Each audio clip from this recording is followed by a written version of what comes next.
The Texas frontier of 1858 was a place where life hung by a thread, and mercy was a luxury few could afford. For Sarah Callahan, a young widow homesteading alone on the edge of civilization, compassion would prove to be both her greatest risk and her most unexpected salvation. When she discovered a gravely wounded Comanche boy collapsed near her property, she made a choice that defied every frontier instinct. She brought him into her home. Before we jump back in, tell us where you're tuning in from, and if this story touches you, make sure you're subscribed because tomorrow I've saved something extra special for you. 3 days later, as dawn broke across the horizon, 60 Comanche warriors appeared on the ridge above her homestead, led by the boy's father, a feared war chief whose name struck terror throughout the territory. What happened next would become the stuff of frontier legend, a moment when the boundary between enemies dissolved in the face of something far more powerful than fear or vengeance. The summer of 1858 in the Texas Hill Country had been brutal, even by frontier standards. 4 months of drought had turned the rolling landscape into a sun-baked wasteland. Creeks that once flowed freely were now nothing more than cracked mud, and the relentless heat shimmered off the horizon like waves from an invisible sea. Sarah Callahan stood on the porch of her modest cabin, watching the sunset paint the sky in hues of crimson and gold. At 26, with auburn hair pulled back in a practical braid and hands calloused from years of hard work, she embodied the quiet resilience needed to survive on the frontier. The homestead had been her husband Thomas's dream, 40 acres of promising land nestled between a gentle slope and a year-round spring that hadn't yet succumbed to the drought. Thomas had been gone for 2 years now, taken by a fever that swept through the scattered settlements like wildfire. Many had urged Sarah to return east to her family in Pennsylvania, or at least to the relative safety of Austin. But the stubborn streak that Thomas had always admired wouldn't allow her to abandon what they had built together. One more season, she whispered to herself, a promise repeated so often it had become a prayer. If the rains didn't return by fall, she would have to reconsider her options. The cattle were struggling, and her vegetable garden produced barely enough to sustain her, let alone provide anything to trade with passing supply wagons. As twilight deepened into darkness, Sarah completed her evening routine. She checked the barn, where her 2 horses and 3 remaining cows sought shelter from the heat, secured the chicken coop against predators, and ensured her rifle was loaded and within reach, a necessary precaution in a territory where Comanche raids had increased as drought pushed both settlers and natives to desperation. The Comanche were the undisputed masters of the southern plains. Their skill as horsemen was legendary. Their raiding parties feared from Texas to Mexico. The drought had disrupted the delicate balance of territory that had existed for generations, and tensions between settlers and natives escalated with each. The passing month, Sarah was acutely aware of her vulnerability. The nearest neighbor, the Wilkins family, lived 5 miles to the east, and Fort Mason was a full day's ride south. She had learned to sleep lightly, attuned to every unfamiliar sound that might signal danger. That night, a distant thunderstorm teased the parched land with the promise of rain that never materialized. Lightning illuminated the landscape in brief, stark flashes revealing the familiar contours of her property in ghostly snapshots. It was during one such flash, as Sarah gazed out her window before retiring, that she glimpsed something unusual near the edge of her property, where the land sloped down to the spring. Morning came with the harsh clarity typical of Texas summers, the air already warm despite the early hour. Sarah rose before dawn, as was her habit, and the memory of what she'd seen the previous night tugged at her consciousness. After feeding the chickens and milking the cows, she grabbed her rifle and headed toward the spring. The path to the water source was well worn, a daily journey essential to her survival. The spring itself was a small miracle, a clear pool nestled among limestone rocks that somehow continued to provide water even as larger creeks and rivers dried up throughout the region. As she approached, the glint of sun on metal caught her eye. What she discovered changed everything. Partially hidden among the tall grasses was a boy, no more than 12 or 13 years old. His copper skin and long black hair immediately identified him as Comanche. He wore a simple breechcloth, and his chest was decorated with protective symbols painted in faded ochre. But what drew Sarah's immediate attention was the arrow protruding from his side and the alarming amount of blood that had soaked into the earth beneath him. The boy's eyes fluttered open at her approach, fear and defiance warring in his gaze. He attempted to reach for a knife at his waist, but the movement caused him to grimace in pain, and his arm fell limply to his side. Sarah's mind raced. Every frontier instinct screamed for her to retreat immediately. A wounded Comanche youth meant a war party somewhere nearby. The smart move would be to return to her cabin, gather essential supplies, and ride for Fort Mason as quickly as possible. Yet something held her in place. Perhaps it was the memory of Thomas, who had always insisted that their Christian duty extended to all God's children, regardless of origin. Or perhaps it was simply the universal human response to a child in distress, transcending the boundaries of conflict and culture.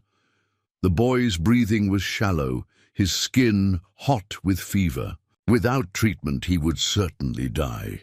Sarah made her decision. "I'm going to help you," she said, knowing he couldn't understand her words, but hoping her tone would convey her intentions. "Don't fight me." The journey back to the cabin was arduous. The boy weighed less than she expected, his frame lean and wiry, but he drifted in and out of consciousness, alternately cooperating and struggling weakly against her support. By the time they reached the cabin, Sarah's dress was stained with his blood, and her arms trembled with exertion.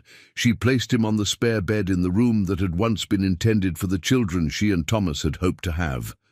The arrow was her first concern. It had entered the right side of his abdomen, but miraculously didn't appear to have struck any vital organs. The wound was infected, however, with angry red streaks extending outward from the entry point. Sarah had assisted the local doctor enough times to know what needed to be done.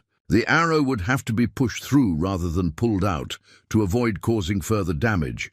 She gathered her supplies: whiskey for disinfection, clean linen strips, a pot of boiled water, and the herbs she kept for medicinal purposes. "This will hurt," she told the semi-conscious boy, "but it's necessary." His eyes opened again, dark and inscrutable, watching her preparations with a mixture of suspicion and resignation. When she offered him a small amount of whiskey, he refused, closing his lips tightly and turning his head away. The procedure was as quick as Sarah could make it, but the boy's scream when she broke the arrowhead and pulled the shaft through tore at her heart.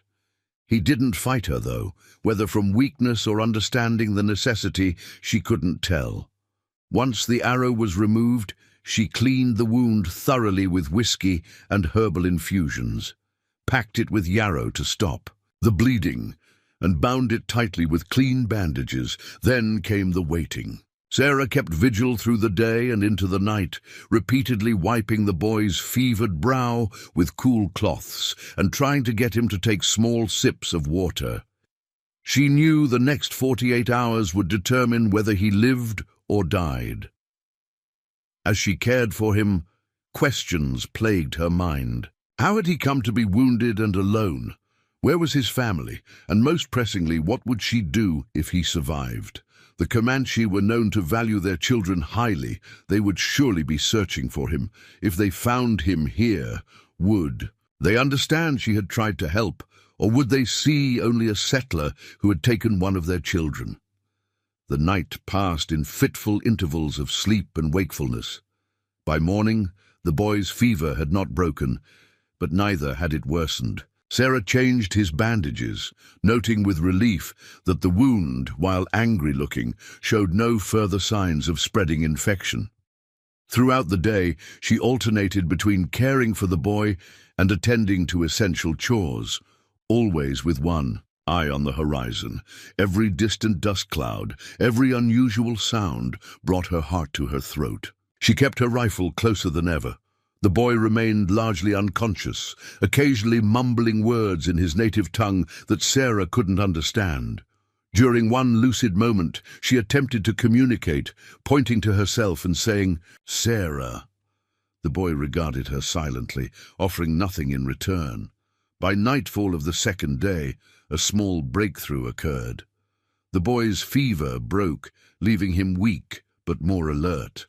When Sarah brought him a thin broth made from a chicken she had sacrificed from her dwindling flock, he accepted it cautiously, watching her with unwavering attention as she demonstrated that it was safe by taking a spoonful herself. After eating, he surprised her by pointing to himself and uttering a single word, "Tabe." "Tabe," Sarah repeated, smiling slightly. "I'm Sarah." The boy nodded once, then closed his eyes, exhaustion claiming him once more. The third day brought steady improvement. Tabe was able to sit up with assistance and take more substantial nourishment.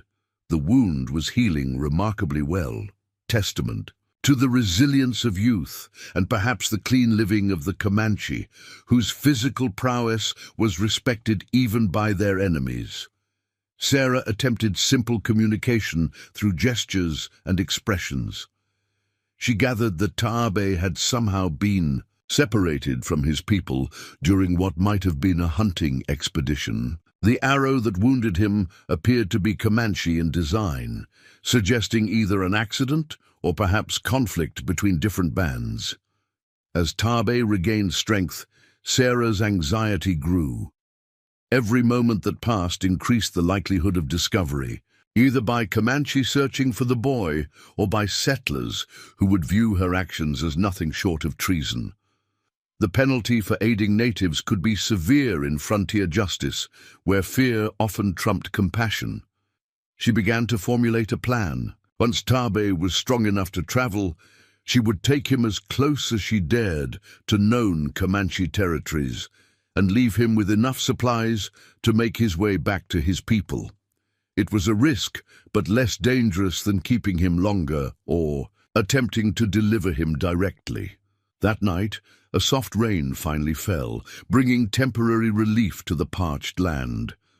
Sarah sat on her porch, listening to the gentle patter on the roof and watching lightning illuminate distant clouds. For the first time in days, she allowed herself to believe that both she and Tabe might emerge from this situation unscathed. The sound woke her before dawn on the fourth day. The soft nicker of horses, not her own, approaching with deliberate slowness. Sarah bolted upright in the chair where she had fallen asleep, instantly alert. Through the grey pre-dawn light, she could make out mounted figures on the ridge above her property, at least 20 visible and likely more beyond her. Line of sight. Preparing and narrating this story took us a lot of time, so if you are enjoying it, subscribe to our channel. It means a lot to us. Now back to the story. Comanche warriors. Her blood turned to ice. There was no time to run, nowhere to hide. 60 warriors could overtake her in moments, even if she had a head start. The best she could hope for was to meet her fate with dignity. With trembling hands, Sarah lit a lamp and moved to check on Tabe. The boy was already awake, his eyes wide with recognition at the sounds outside. He said something urgent in his language, gesturing toward the door. "Your people have come for you," Sarah said, the words catching in her throat. "I hope they understand I tried to help you." Steeling herself, she helped Tabe to his feet. He was still weak, but able to stand with support. Together they moved to the porch, Sarah holding the lamp high to ensure they would be clearly visible. The mounted warriors remained motionless on the ridge, silhouetted against the lightening sky. Then a single rider detached from the group and began descending toward the cabin at a measured pace. He was an imposing figure, his chest bare despite the morning chill, adorned with elaborate paint and multiple necklaces of what appeared to be bear claws and human fingers, a chilling reminder of the fate of many settlers who had crossed paths with Comanche raiders. As he drew closer, the resemblance to Taabe became apparent. The same high cheekbones, the same intensity in the eyes. This could only be the boy's father. Sarah stood her ground, one arm supporting Taabe, the other holding the lamp. She had no weapons within reach. They would have been useless anyway against such overwhelming odds. All she had was the truth, and perhaps the testimony of the boy she had saved. When the warrior was within 20 paces, he halted his horse and studied the tableau before him, the white woman and the Comanche boy standing together on the porch of a settler's cabin. His face revealed nothing of his thoughts. Taabe broke the silence, speaking rapidly in his native tongue. His father listened without interruption, his gaze never leaving Sarah's face. When the boy finished, a heavy silence descended, broken only by the soft sounds of horses shifting restlessly on the ridge above. The future hung in the balance, suspended in that fragile moment between night and day, between hostility and understanding. Sarah Callahan, the widow who had defied frontier wisdom to save a Comanche child, awaited judgment as the eastern sky gradually brightened with the promise of dawn. The war chief dismounted in one fluid motion, his movements betraying none of the tension that charged the air. Up close, his presence was even more imposing, well over 6 feet tall with shoulders broadened by years of drawing bows and wielding weapons. His face was a map of experience, deep lines etched around eyes that had witnessed both beauty and brutality on the vast Texas plains.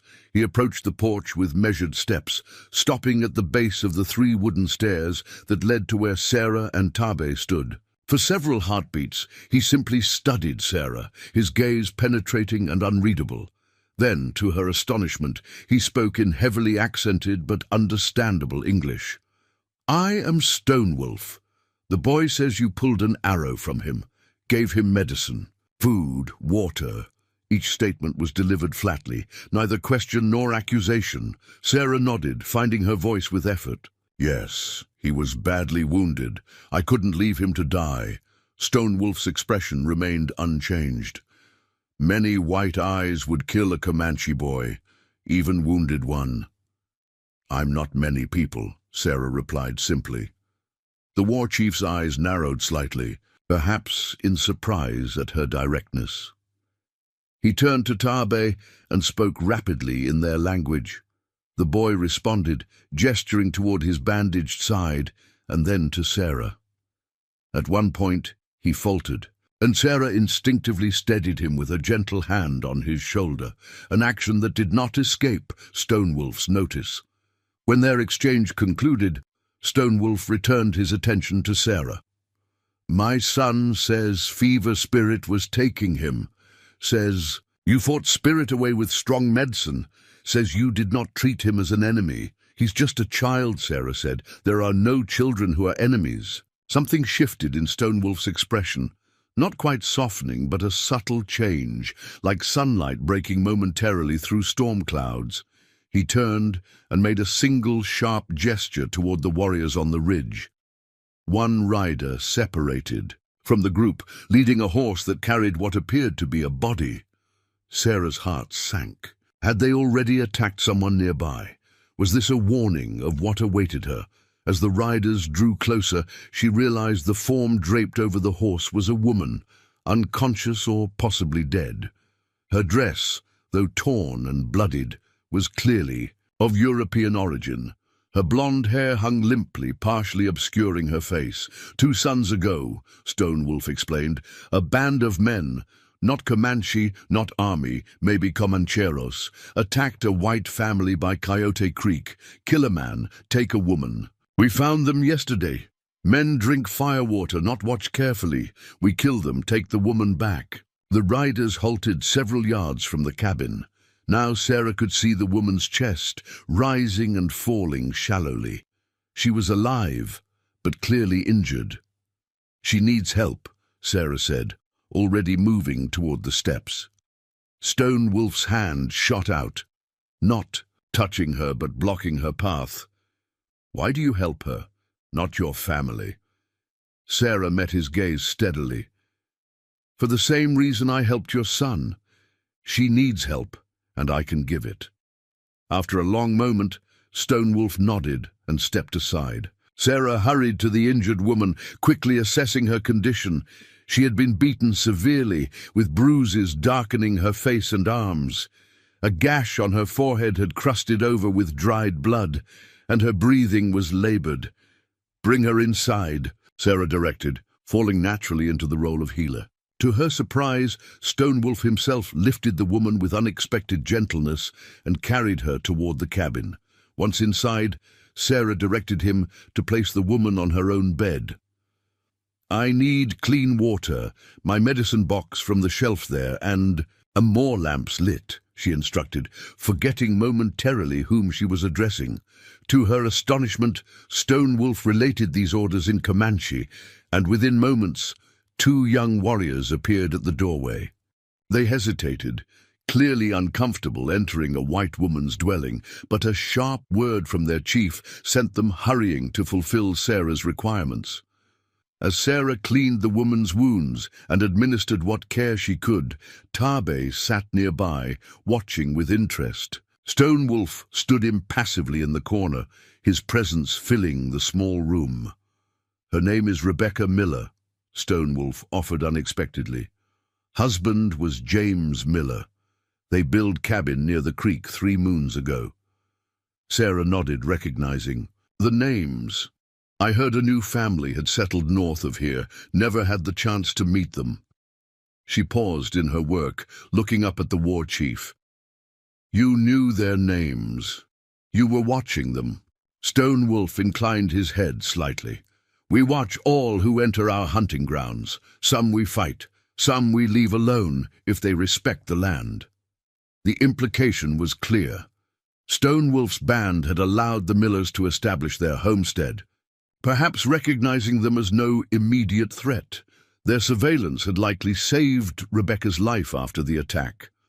As morning gave way to full daylight, warriors remained positioned around Sarah's property, but their presence had shifted from threatening to vigilant. Several had dismounted, allowing their horses to graze on the sparse grass. 2 were stationed on the roof of Sarah's barn, providing a vantage point to survey the surrounding countryside. Inside, Rebecca Miller regained consciousness briefly, her eyes widening in terror at the sight of Stone Wolf before Sarah could reassure her. The woman slipped back into unconsciousness, but her breathing had steadied, and Sarah was cautiously optimistic about her recovery. "She will live," Stone Wolf stated rather than asked. "I believe so," Sarah replied. "But she'll need time to heal, both in body and spirit." Stone Wolf nodded, then turned his attention to his son. Taabe had dozed off in a chair, his young body still recovering from his ordeal. The war chief studied him with an expression that, for the first time, revealed emotion, a father's concern breaking through the warrior's mask. "He is my youngest son," Stone Wolf said quietly.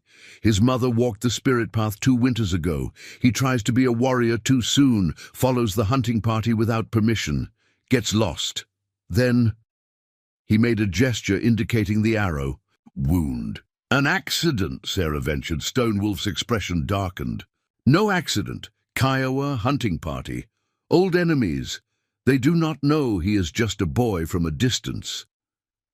The complexity of the frontier's conflicts came into sharper focus for Sarah. Not simply settlers versus natives, but intricate webs of alliances, enmities and territories that had existed long before white settlement began pushing westward. By midday, an unexpected scene had unfolded at the Callahan homestead. Comanche warriors stood guard around the perimeter, while others had established a temporary camp at a respectful distance from the cabin. Stonewolf had sent riders out in various directions, scouts ensuring no threat approached during this vulnerable time. Inside, Sarah tended to both Tabe and Rebecca, moving between them with the practiced efficiency of someone accustomed to managing multiple responsibilities. Stonewolf observed her work in silence, occasionally translating when she needed to. "Communicate something to Tabe. You live here alone," he said eventually. "Not a question. My husband died 2 years ago," Sarah explained, changing Rebecca's bandages. "This was our dream. I couldn't bring myself to leave." Stonewolf nodded, understanding evident in his expression. Land holds spirit. Hard to leave a place where loved ones' spirits remain. The simple acknowledgement of her grief, coming from this unexpected source, brought a lump to Sarah's throat. She continued her work in silence for several minutes before asking, "What will happen now?" Stonewolf considered the question carefully. "Sun is high. Not safe to move wounded yet. We stay until dawn."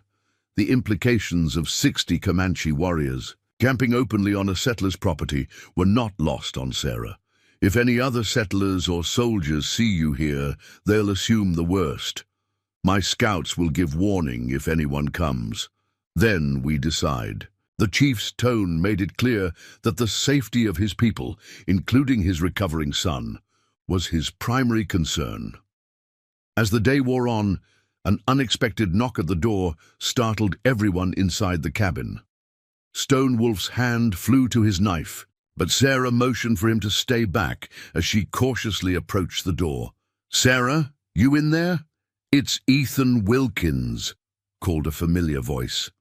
Sarah glanced at Stonewolf, who nodded once, his hand remaining on his weapon.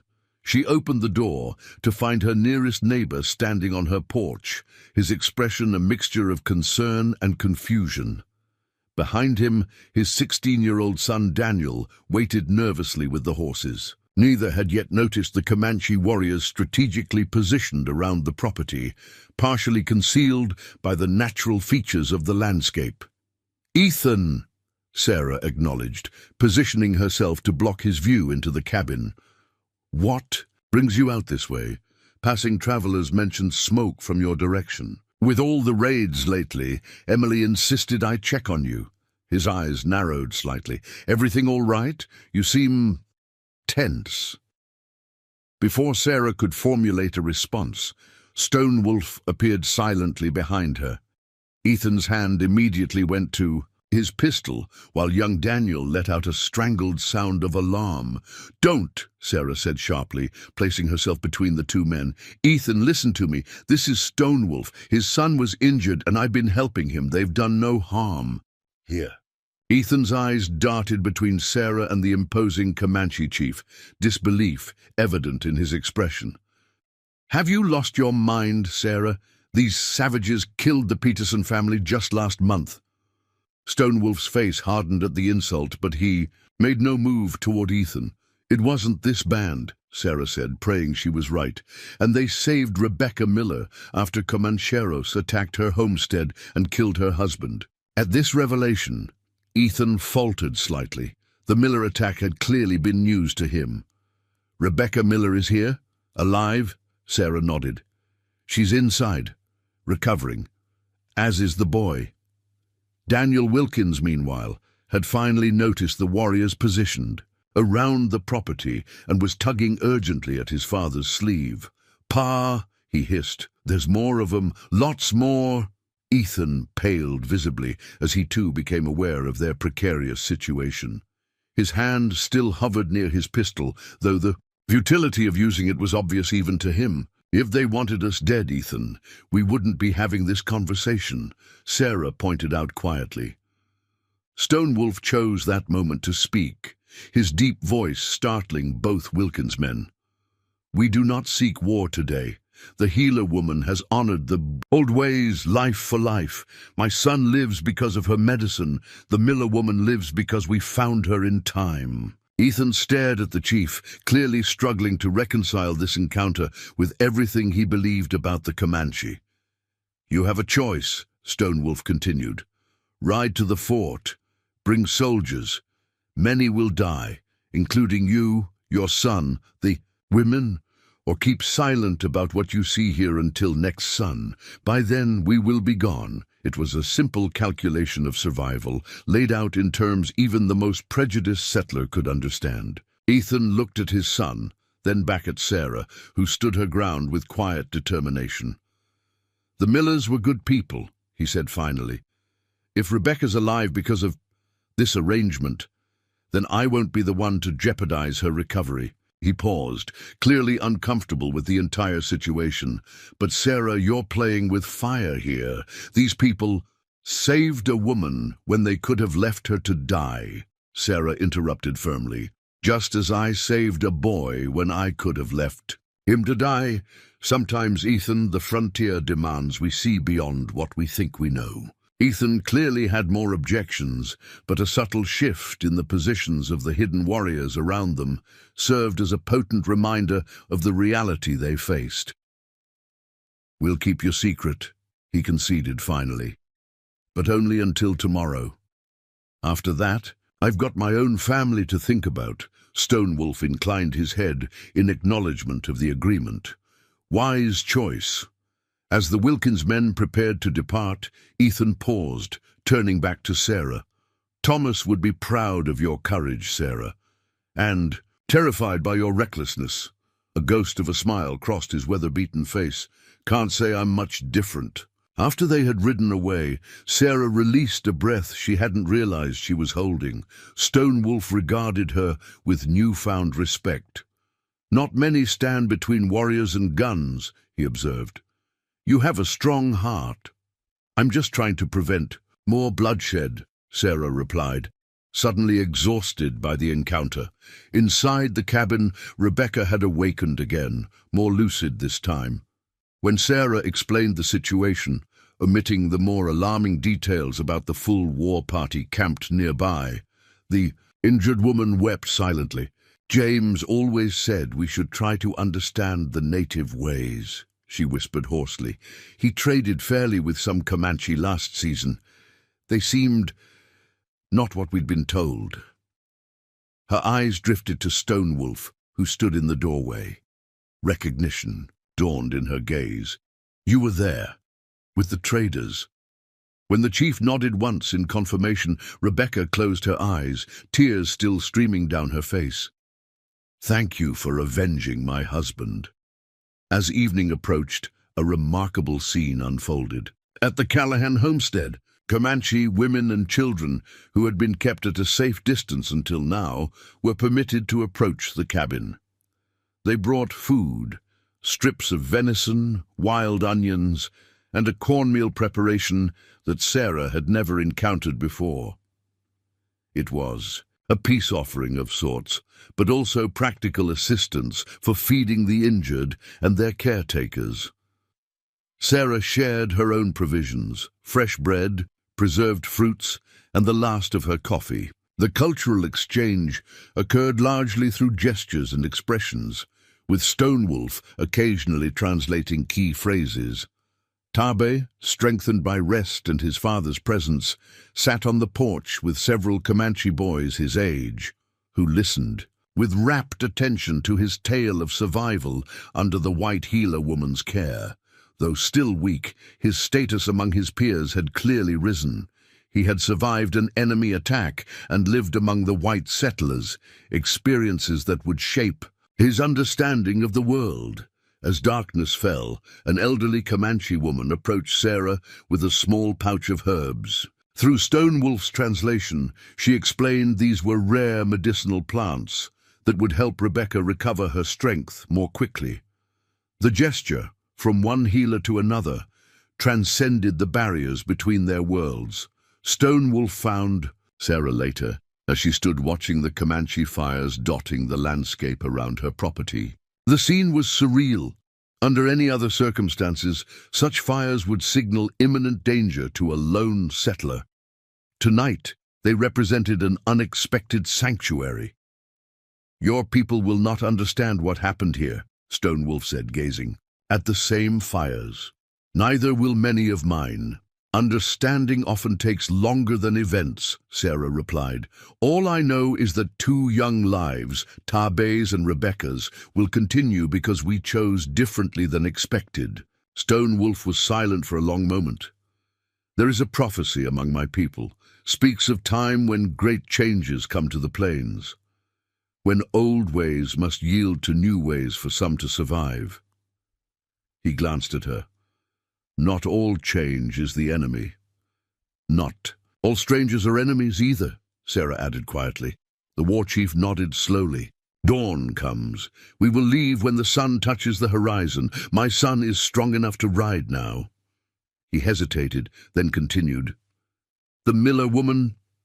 I'll care for her, Sarah assured him. And when she's strong enough, I'll make sure she reaches. Safety!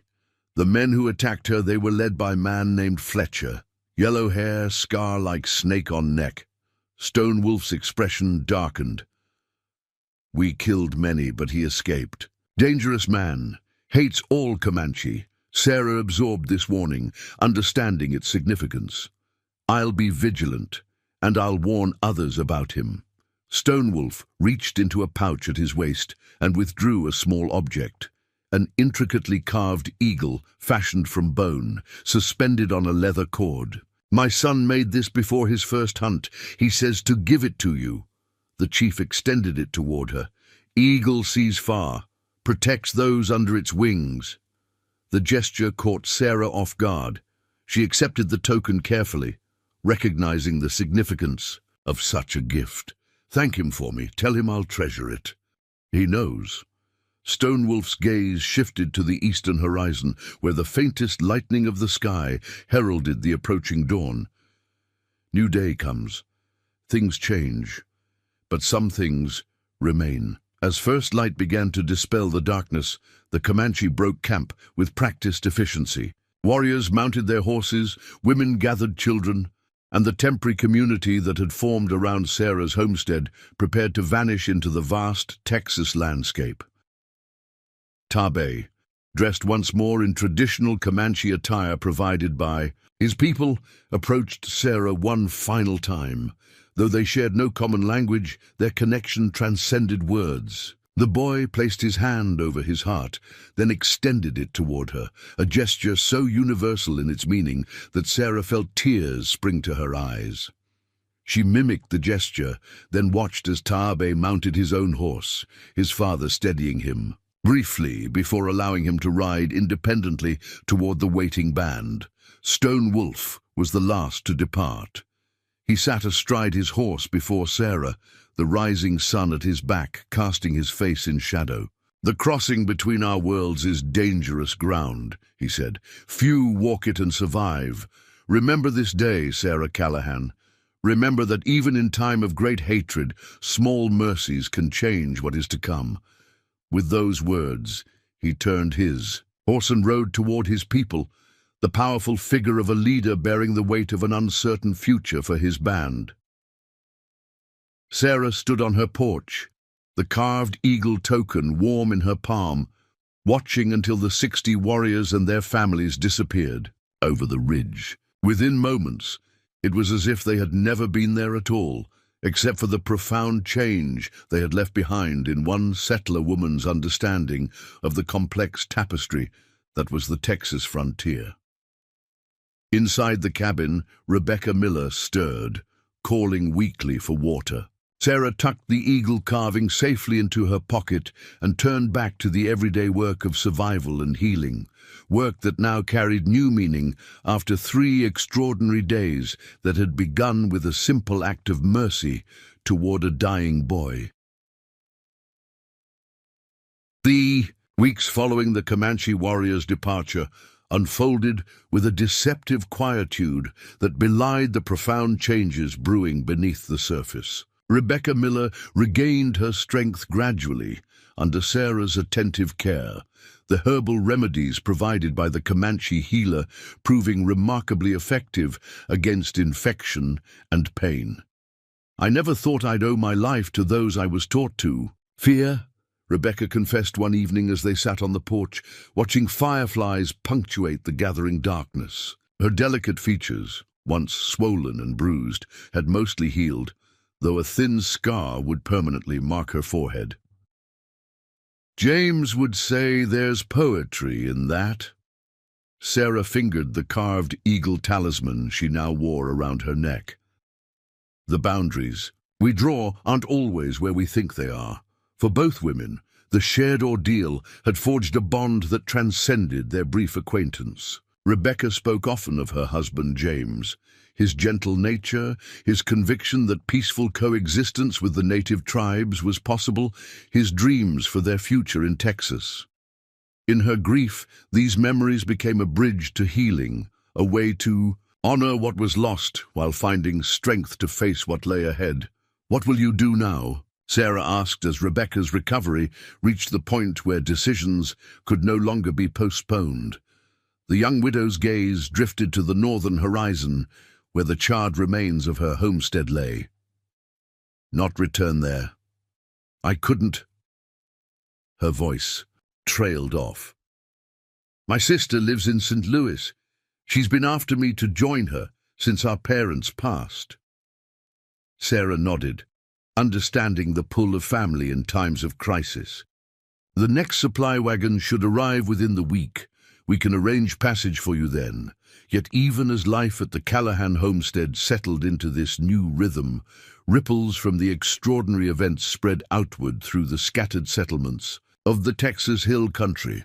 Ethan Wilkins had kept his promise not to immediately alert the authorities about the Comanche presence at Sarah's property. But secrets rarely remained contained on the frontier, where survival often depended on shared information. By the end of the month, versions of the story, some accurate, others wildly embellished, had reached Fort Mason and the surrounding settlements. Captain Alexander Hayes of the Texas Rangers arrived unannounced one sweltering afternoon, the dust from his horse's hooves visible long before he reached the cabin.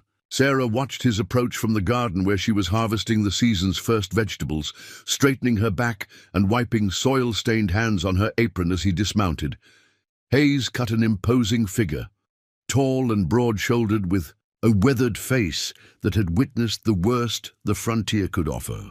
The ranger badge on his buckskin jacket glinted in the sunlight, a symbol of authority that carried weight throughout the territory. "Miss Callahan," he greeted her, removing his hat. His tone was respectful, but guarded, his eyes taking in the homestead with the practiced assessment of a man accustomed to reading situations quickly. "Heard some interesting tales about you lately." Sarah met his gaze evenly. "People enjoy their stories, Captain, especially when the days are long and entertainment is scarce." A ghost of a smile crossed Hayes's face. "Indeed they do. Mind if we talk inside? Texas sun's unforgiving today." Rebecca was resting when they entered, but the sound of voices roused her. Hayes' eyebrows rose slightly at the sight of the recovering woman, and Sarah observed a flicker of recognition in his expression. "Mrs. Miller," he acknowledged with a nod. "Good to see you recovering. We found your husband's body. Gave him a proper burial. I'm sorry for your loss." Rebecca paled at the mention of James, but nodded gratefully. "Thank you, Captain." Hayes turned back to Sarah, his manner shifting from cordial to professional. "Now, Miss Callahan, I need a straight accounting of what happened here. Ethan Wilkins claims he encountered a full Comanche war party on your property, led by none other than Stone Wolf himself." His tone suggested skepticism, though whether toward the event or merely its scale was unclear. "Mr. Wilkins didn't exaggerate," Sarah confirmed, gesturing for Hayes to take a seat at her small kitchen table. "Stone Wolf and his warriors were here. They departed peacefully at dawn, as promised." Hayes studied her for a long moment. "You understand that harboring hostiles is a serious offense? Folks have been hanged for less." "I wasn't harboring anyone," Sarah replied steadily. "I found a wounded boy by my spring and treated his injuries. His father came looking for him. They left when the boy was strong enough to travel." "A Comanche boy," Hayes emphasized. Son of a war chief responsible for dozens of settler deaths across 3 counties. Sarah's chin lifted slightly. A child who would have died without intervention. Would you have preferred I left him to the coyotes, Captain? Hayes leaned back in his chair, his expression thoughtful rather than antagonistic. Most would have, considering what Comanche raids have cost this territory. I'm not most people. No, Hayes agreed after a moment. You certainly aren't. He tapped his fingers on the table, seemingly weighing his next words. There's talk in Austin about what happened here. Some are calling for your arrest as a collaborator. Others... He glanced at Rebecca. Others suggesting your actions may have opened a door that's been sealed tight for years. Rebecca straightened in her chair. Captain Hayes, I witnessed firsthand what happened here. The Comanche could have killed Sarah when they found their boy in her care. Instead, they recognized mercy when shown it. More than that, they rescued me when they had every reason to leave me to the same fate as James. Hayes listened intently, his weathered features revealing nothing of his thoughts. And this Fletcher character, the one who led the attack on your homestead, you're certain of his description? Blonde hair, snake-shaped scar on his neck? Rebecca nodded firmly. I'll never forget his face, or his voice. He seemed to take particular pleasure in... She faltered, unable to complete the thought. Hayes's jaw tightened. Jason Fletcher, former Army scout, dishonorably discharged 3 years ago for excessive brutality against Comanche prisoners.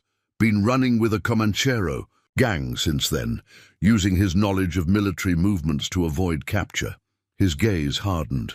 He's been playing both sides, stirring up Comanche attacks, then offering protection to settlers for extortionate prices. This revelation hung in the air, adding yet another layer of complexity to the situation. The frontier conflicts weren't simply settler versus native, but exploited by opportunists like Fletcher, who profited from perpetuating violence. Stonewolf killed most of Fletcher's gang, Sarah noted, but warned he escaped. Hayes nodded grimly. Man like that won't take such a defeat lightly. He'll want revenge against the Comanche who decimated his operation, and likely against you both for surviving to identify him. The implicit warning was clear. Sarah's extraordinary encounter with Stonewolf might have ended peacefully, but its consequences continued to unfold in dangerous ways. What happens now, Captain? Sarah asked directly. Hayes considered her question carefully. Officially, I'm here to investigate reports of unauthorized contact with hostile natives. I could arrest you. He held up a hand as Rebecca began to protest. But I won't. Whatever happened here may have prevented more bloodshed, not caused it. Relief washed over Sarah, though she maintained her composed exterior. And unofficially? Unofficially, Hayes said, lowering his voice. There are people in Austin, important people, who've been seeking a path to dialogue with the Comanche for years. Governor Runnels authorized peace talks last spring, but they collapsed before they began. Too much distrust on both sides.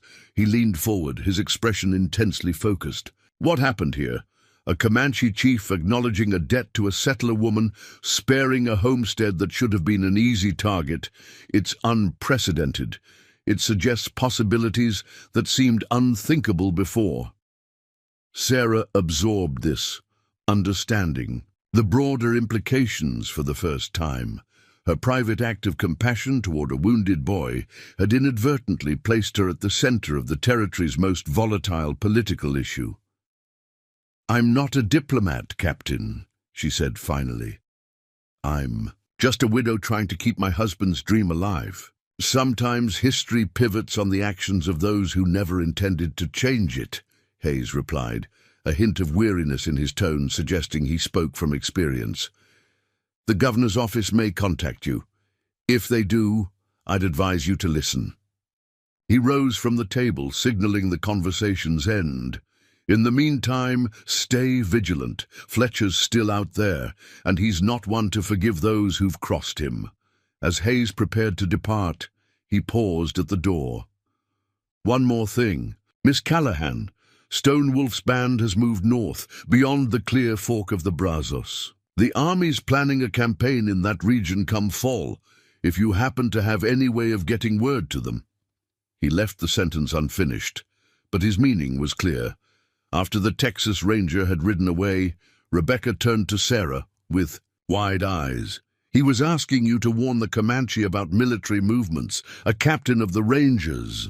"The world is rarely as simple as we're taught to believe," Sarah replied, echoing Stonewolf's parting wisdom about the dangerous crossing between worlds. That evening, as twilight softened the harsh edges of the landscape, Sarah sat alone on her porch, contemplating Hayes' revelations and the unexpected role she now found herself playing. The carved eagle hung against her collarbone, a tangible reminder of connections forged through the most unlikely circumstances. A flicker of movement at the edge of her property caught her attention, too deliberate for wildlife, too cautious for a casual visitor. Sarah slipped inside and retrieved her rifle, positioning herself where she could observe without being easily seen. Minutes passed before a lone figure emerged from the lengthening shadows. A Comanche youth, perhaps 16 or 17, riding a paint horse with practiced ease. Not Taabe. This boy was older, taller, his bearing that of someone already considered a warrior among his people. He approached the cabin directly, making no attempt to conceal his presence. When he reached the yard, he dismounted and waited, apparently sensing Sarah's watchful presence. She stepped onto the porch, rifle lowered but ready. "I mean no harm," she called out in English, unsure if he would understand. To her surprise, the young warrior responded in halting but recognizable English. "Stonewolf sends me. I am Nighthawk, his sister's son."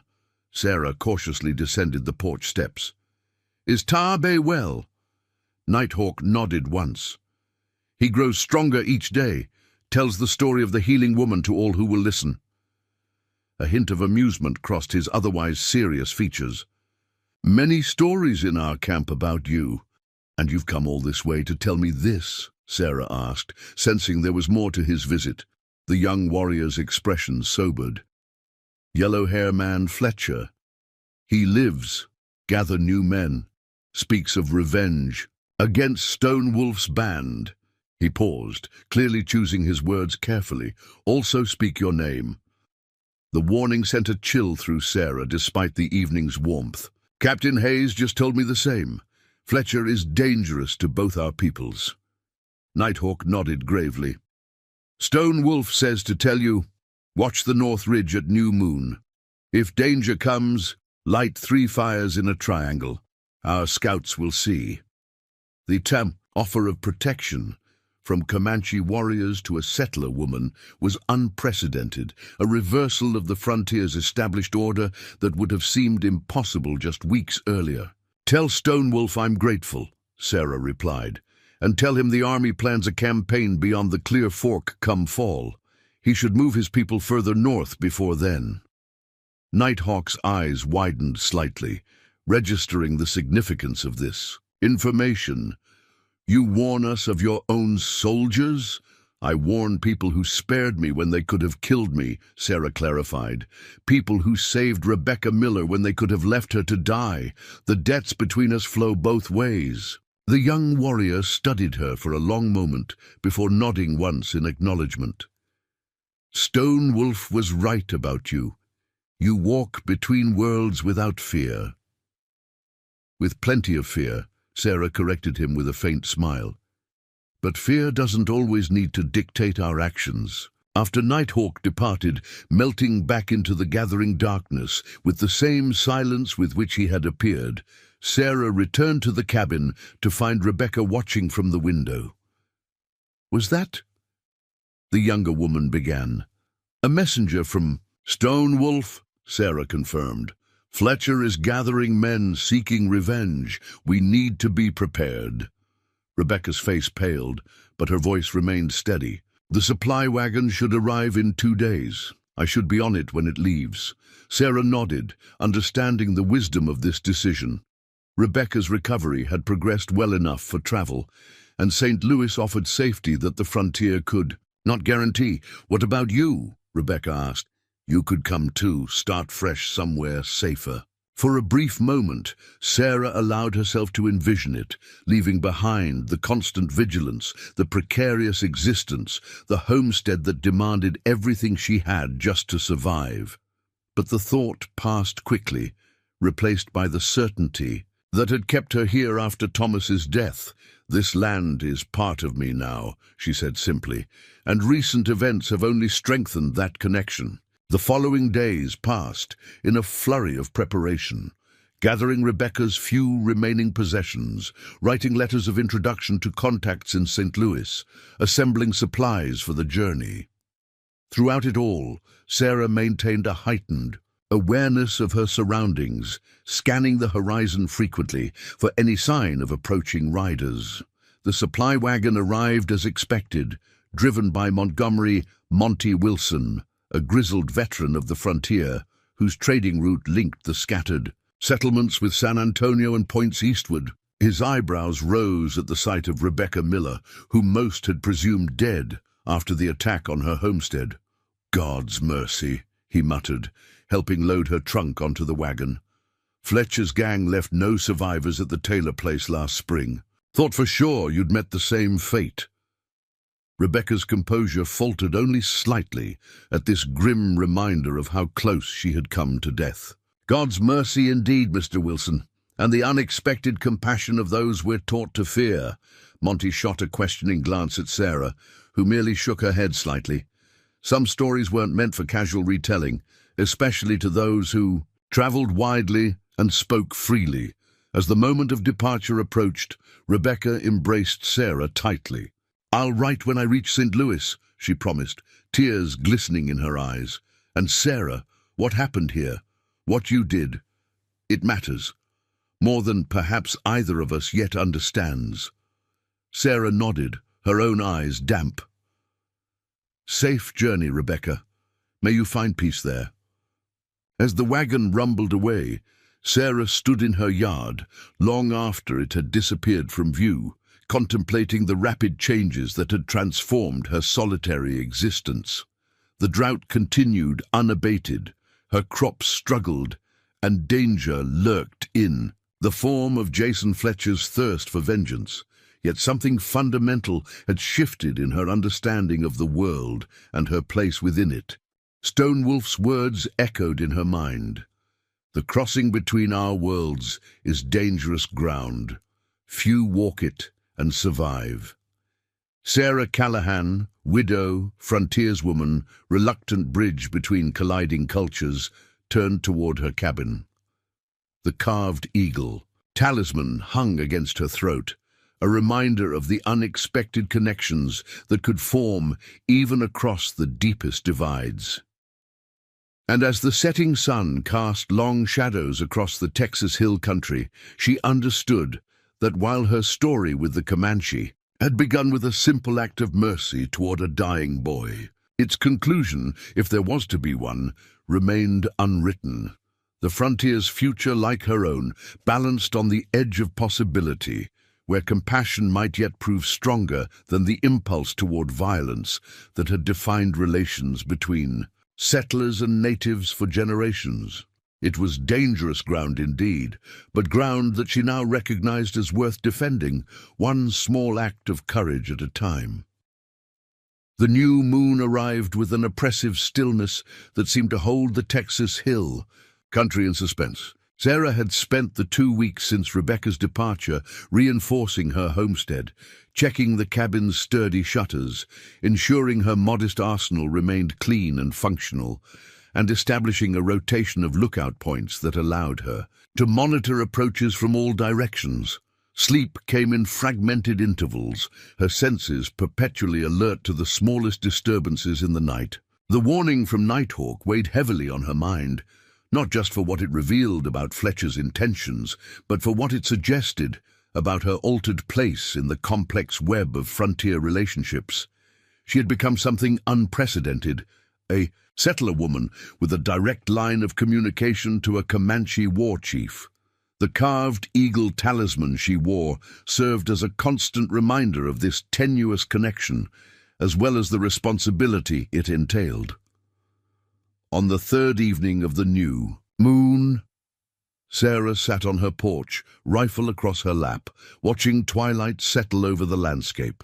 The drought showed no signs of breaking. The creek beds remained cracked and barren, while her garden survived only through diligent rationing of the spring's precious water.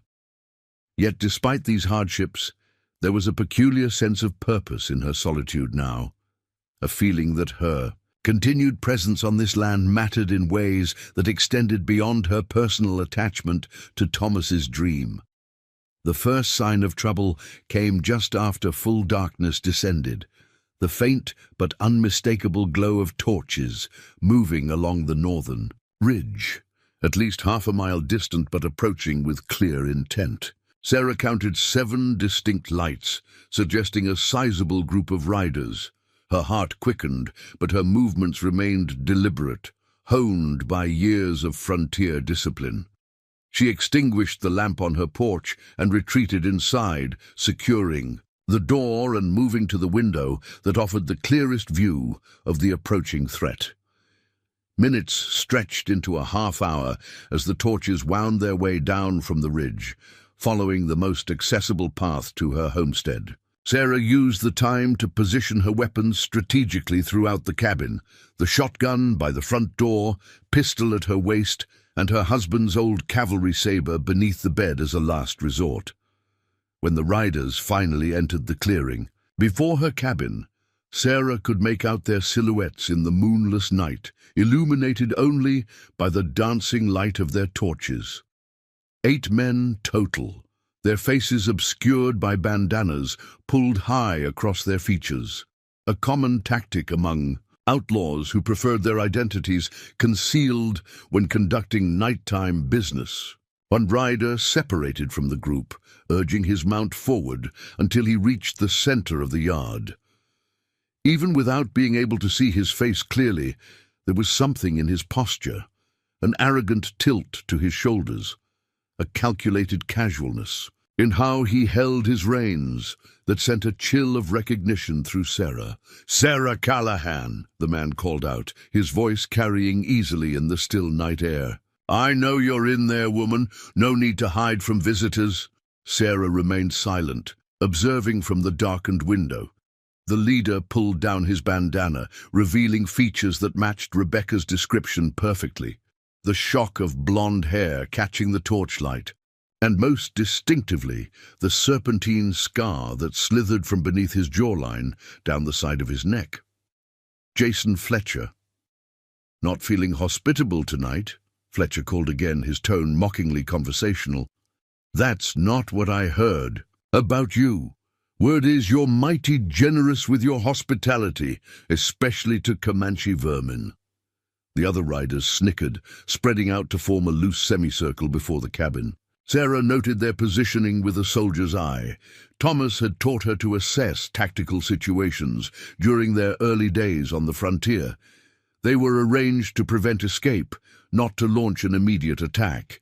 Fletcher wanted something. Otherwise, they would have simply burned her out without announcing their presence. "I've got no quarrel with you, Fletcher," she finally called back, keeping herself hidden from view, "nor any welcome for men who ride after dark with covered faces." Fletcher laughed, a sound devoid of genuine mirth. "Oh, but you do have a quarrel. With me, Mrs. Callahan, you sheltered the son of the Comanche butcher who slaughtered my men. You harbored that Miller woman who could identify me to the Rangers." His voice hardened, and most unforgivably, you warned Stone Wolf about my plans.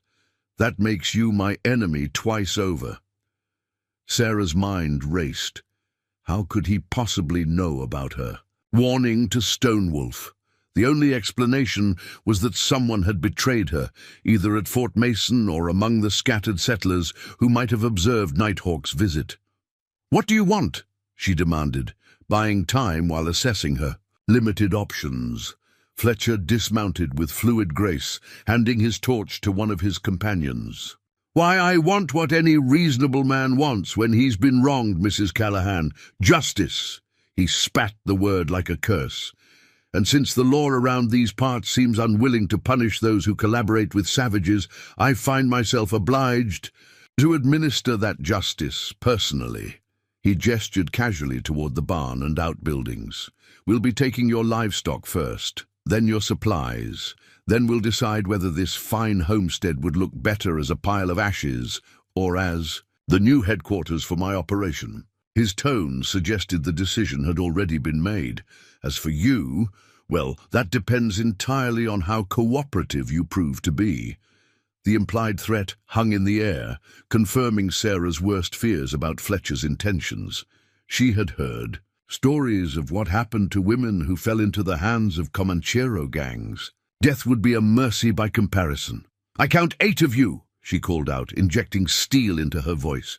"The first who tries to enter my home dies. I'm a better shot than my husband was, and he was a cavalry marksman." Several of the men shifted uncomfortably, but Fletcher merely smiled, the expression visible even in the poor light. "Brave words, Mrs. Callahan, but we both know how this ends. You're alone out here. No one's coming to help you." As if to emphasize his point, he drew his pistol and fired a single shot into the air. The explosion shattered the night stillness, sending a flock of startled birds erupting from a nearby copse of trees. "That's for any neighbors who might be within earshot," Fletcher announced. "Let them know what happens to Comanche sympathizers. By morning, there won't be anything left here but buzzards." His men laughed again, emboldened by their leader's confidence. 2 dismounted and headed toward the barn, torches high, while another approached the chicken coop. Fletcher himself sauntered toward the cabin, drawing a second pistol from his belt. Sarah's finger tensed on her rifle's trigger. She had a clear shot at Fletcher, but taking it would immediately provoke a hail of return fire from his men. Even if she managed to kill or wound several of them, the outcome was inevitable. Fletcher knew it. She knew it. But what Fletcher didn't know, what Sarah herself could only hope, was that Stone Wolf's promise of protection hadn't been empty words. Making her decision, Sarah moved quickly to the back of the cabin, where she had prepared 3 small bundles of oil-soaked kindling. With trembling hands that nonetheless performed their task with precision, she lit the first bundle from a candle's flame and tossed it through the open window to land on a patch of bare earth she had cleared specifically for this purpose. To sharp, oil caught immediately, the flames leaping upward in the darkness. Sarah lit the second and third bundles in rapid succession, placing them in a triangular pattern, each about 10 feet from the others. Fletcher's reaction was immediate. "She's signaling!" he shouted to his men. "Shoot her! Burn it down now!" A barrage of gunfire erupted, bullets splintering the cabin's wooden walls.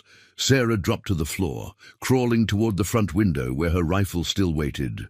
Through the chaos, she heard the distinctive sound of horses in distress, frightened whinnies, and the thunder of hooves as Fletcher's men struggled to control their mounts in the face of the sudden commotion.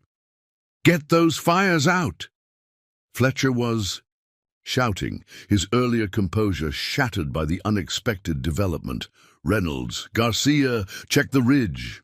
Sarah reached her rifle and risked a glance outside. Fletcher's carefully orchestrated attack had dissolved into confusion, his men dividing their attention between the fires, their nervous horses, and the now ominous darkness surrounding them. What happened next occurred with such swift precision that later, when Sarah attempted to describe it to Captain Hayes, she found words inadequate to capture the lethal choreography she witnessed. The first indication was a single arrow that seemed to materialize from nowhere, burying itself in the chest of one of Fletcher's men as he attempted to douse one of Sarah's signal fires. He crumpled without a sound, the torch he had been holding rolling harmlessly onto the damp earth Sarah had prepared around the fire pit. Then came the war cries, high, ululating sounds that seemed to emanate from everywhere and nowhere simultaneously, playing havoc with Fletcher's men's ability to locate their attackers.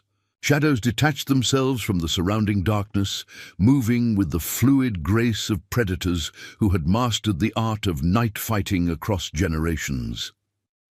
Comanche warriors, at least a dozen from what Sarah could discern, had surrounded the homestead with such silent efficiency that neither she nor Fletcher's gang had detected their approach. Now they struck with the ruthless effectiveness that had made them the most feared fighting force on the southern plains. "It's an ambush!" one of Fletcher's men screamed, firing blindly into the darkness before an arrow found his throat, cutting off his warning in a wet gurgle. Fletcher himself displayed the quick thinking that had allowed him to survive on the frontier's most treacherous margins. Instead of mounting a defense, he immediately bolted for his horse, firing behind him as he ran. Two of his remaining men attempted to follow his example, while the others formed a desperate circle, their backs to each other as arrows rained down with deadly accuracy. Sarah watched in stunned silence as the brief, brutal confrontation played out in her yard. Within minutes, 5 of Fletcher's 8 men lay motionless on the ground. One of the fleeing riders had made it as far as the edge of the clearing before a mounted Comanche warrior overtook him, the swing of a war club ending his escape with chilling finality. Fletcher himself had nearly reached the northern slope, his superior horsemanship evident even in retreat when 3 mounted warriors converged on his position. Sarah lost sight of him in the darkness, but the sounds of struggle carried clearly through the night air. Moments later, all fell silent. The signal fires continued to burn, casting flickering light over a scene transformed from imminent tragedy to something else entirely. A frontier justice as swift and merciless as the land itself. A lone figure approached the cabin, recognizable, even in the uncertain light, Nighthawk, Stonewolf's nephew and messenger. "Healing woman!" he called out. "You are safe now!" Sarah cautiously opened her door, rifle still ready. "Fletcher?" she asked, her voice hoarse with tension. "Alive," Nighthawk replied, his expression suggesting this status was temporary. "Stone. Wolf wants him for himself." As if summoned by his name, the Comanche war chief emerged from the darkness, flanked by warriors leading a bound and bloodied Jason Fletcher. Stonewolf's face was painted for war, black stripes across his cheekbones, making his features seem hewn from shadow itself. He wore a full headdress of eagle feathers that accentuated his already imposing height. "Sarah Callahan," he acknowledged with a slight nod. "We will meet again." Despite everything she had just witnessed, Sarah felt an unexpected sense of relief at his presence. "You came," she said simply. "We promised," Stonewolf replied, as if this explained everything. In many ways it did. For the Comanche, as she had come to understand, honor and obligation were not abstract concepts but the fundamental currency of survival. Fletcher, forced to his knees before Sarah's porch, glared up at her with undisguised hatred. "Comanche whore!" he spat, blood from a cut above his eye mixing with the saliva. "Should have burned you out the moment we arrived." Stonewolf struck him across the face with casual force, sending the captive sprawling in the dirt. "You speak to her with respect," he commanded. "She is under my protection." The declaration hung in the air, its significance transcending the immediate confrontation. A Comanche chief, publicly claiming a settler woman under his protection, violated every established boundary of frontier relations. Sarah descended her porch steps, approaching Stonewolf with the dignity of someone navigating a formal diplomatic exchange rather than the aftermath of violence. "Thank you for honoring your word," she said, loud enough for all present to hear. Stonewolf inclined his head. "The eagle watches over you, as my son said it would." His gaze shifted to the talisman visible at her throat. "You wear his gift." Every day, Sarah confirmed. It reminds me that mercy can come from unexpected sources. Fletcher, recovering from the blow, laughed bitterly from his position on the ground. Mercy? Is that what you call this unholy alliance? The settlers will hang you when they learn of it, if the army doesn't shoot you first. Stonewolf regarded the captive with the dispassionate assessment of someone evaluating an animal for slaughter. This man has raided both Comanche camps and settler homesteads. He profits from death. His own should benefit both our peoples. The implication was clear. Fletcher's execution would serve as both justice and a symbolic joining of interests between Stonewolf's band and Sarah, as representatives of those settlers who sought coexistence rather than conquest. Yet something in Sarah recoiled at the thought, not from squeamishness about Fletcher's fate, which he had undoubtedly earned, but from awareness of its potential consequences. Captain Hayes had spoken of influential people in Austin seeking a path to dialogue with the Comanche.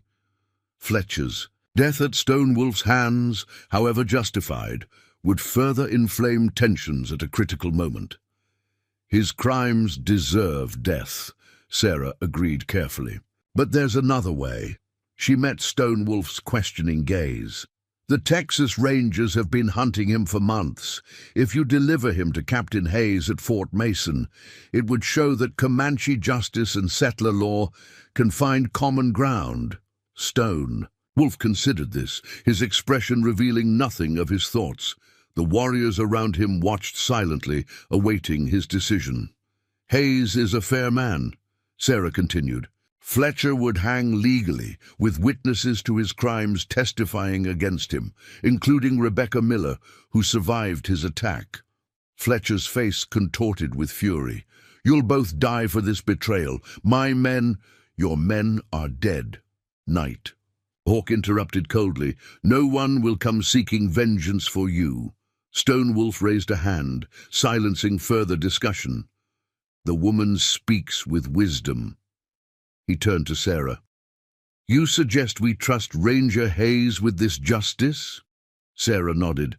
I believe he'll honor the opportunity this presents, not just to punish Fletcher, but to demonstrate that cooperation between our peoples is possible. For a long moment, Stonewolf stood motionless, weighing alternatives that would have profound implications far beyond this isolated homestead. Finally, he turned to Nighthawk and issued a series of commands in their native tongue. We will take him to the fort at first light, Stonewolf informed Sarah. 4 warriors only, myself, Nighthawk, and 2 others. The rest will return to our camp.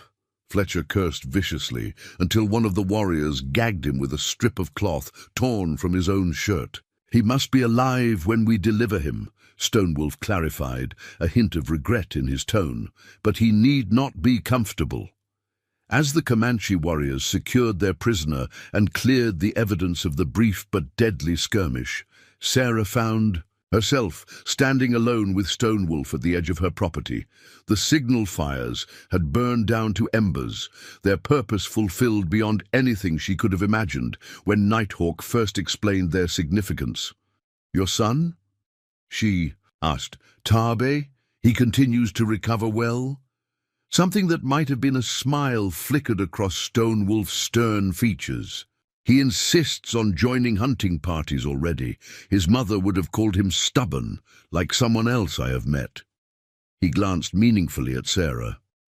Survival on the frontier requires a certain stubbornness, she acknowledged. Yes, but survival alone is not enough. Stonewolf gazed toward the eastern horizon, where the faintest lightning heralded the eventual dawn. Our people fight because each sees only one path forward. You saw another path when you helped my son. Sarah considered his words carefully. One act of mercy doesn't erase generations of conflict. No, Stonewolf agreed, but many small mercies. Over time, perhaps. He removed a small leather pouch from his belt. Taabe asked that I bring you this. Healing herbs. He says your supply must be low after helping him and the Miller woman. The thoughtful gift from the boy whose life she had saved brought unexpected tears to Sarah's eyes. "Thank him for me. Tell him I think of him often." Stonewolf handed her the pouch. "Perhaps one day you will tell him yourself, if the path we begin tonight leads where it might." As the first birds began their tentative calls to the approaching dawn, Sarah Callahan watched Stonewolf return. To his warriors, the night's events had irrevocably altered her place on the frontier. Whether that place would lead to bridge building or to her own destruction remained to be seen. But as she clutched the pouch of healing herbs, a gift from a Comanche boy to a settler woman, Sarah felt something she had not experienced since Thomas's death. Hope that the endless cycle of violence might someday yield to something wiser, something worthy of the land they all claimed to love. Dawn broke over the Texas hill country, illuminating a scene that history would never record, but whose consequences would ripple outward in ways no one present could fully imagine. A new day had begun, not just for Sarah Callahan and Stonewolf, but perhaps for the frontier itself. The journey to Fort Mason began at first light, an unlikely procession making its way across the drought-stricken landscape. Stonewolf and 3 warriors, Nighthawk among them, rode with the calculated vigilance of men venturing deep into hostile territory. Between them, bound securely to his mount, Jason Fletcher swayed in sullen silence, the gag removed, but his murderous glares serving as adequate replacement for his earlier vitriol.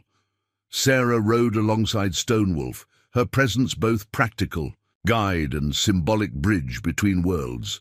She had changed from her nightclothes into a simple riding dress, her auburn hair pulled back in a practical braid, the carved eagle talisman visible at her throat, a deliberate choice that would not go unnoticed by those they would soon encounter.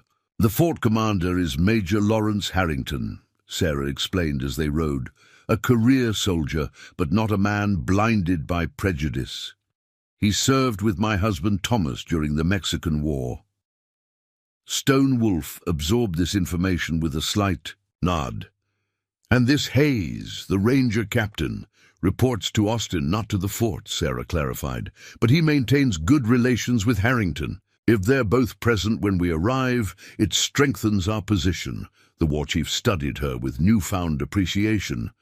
"You speak of positions and strengths, like a council leader planning for negotiation." Sarah hadn't thought of it in those terms, but recognized the accuracy of his observation. "My father was a lawyer in Pennsylvania. I grew up listening to him discuss strategy for his cases." A faint smile crossed her face at the memory. "He would be astonished to see how I'm applying those lessons now." As they crested a rise that offered a clear view of the surrounding territory, Stonewolf raised his hand, signaling the party to halt. His keen eyes scanned the horizon with the practiced assessment of a hunter accustomed to distinguishing potential threats from benign elements in the landscape. "Riders," he announced, pointing southeast. 5, moving fast." Sarah followed his gesture, squinting against the morning glare. At first, she could discern nothing, but gradually the distant figures came into focus. Mounted men approaching at a gallop, their course intersecting directly with the path to Fort Mason. "Rangers," she concluded after studying their riding formation. "Captain Hayes must have had patrols out looking for Fletcher." Stonewolf exchanged glances with his warriors, tension evident in their postures. This unexpected encounter, away from the relative safety of the fort's structured environment, introduced a dangerous element of unpredictability to their plan. "We could avoid them," Nighthawk suggested, gesturing toward a ravine to their west that would provide cover. "Deliver the prisoner directly to the fort." Stonewolf considered this briefly before shaking his head. "No, such action would suggest guilt or fear." He turned to Sarah. "We will meet them openly, but you must speak first. They will see your face before they see our war paint." The wisdom of this approach was evident. Sarah urged her horse forward, positioning herself at the front of their small party as the rangers drew nearer. She removed her bonnet, allowing the morning sun to illuminate her features clearly, a white woman's face that might give the approaching riders a momentary pause before they registered the Comanche warriors behind her. As the distance between them closed rapidly, Sarah recognized Captain Hayes leading the patrol.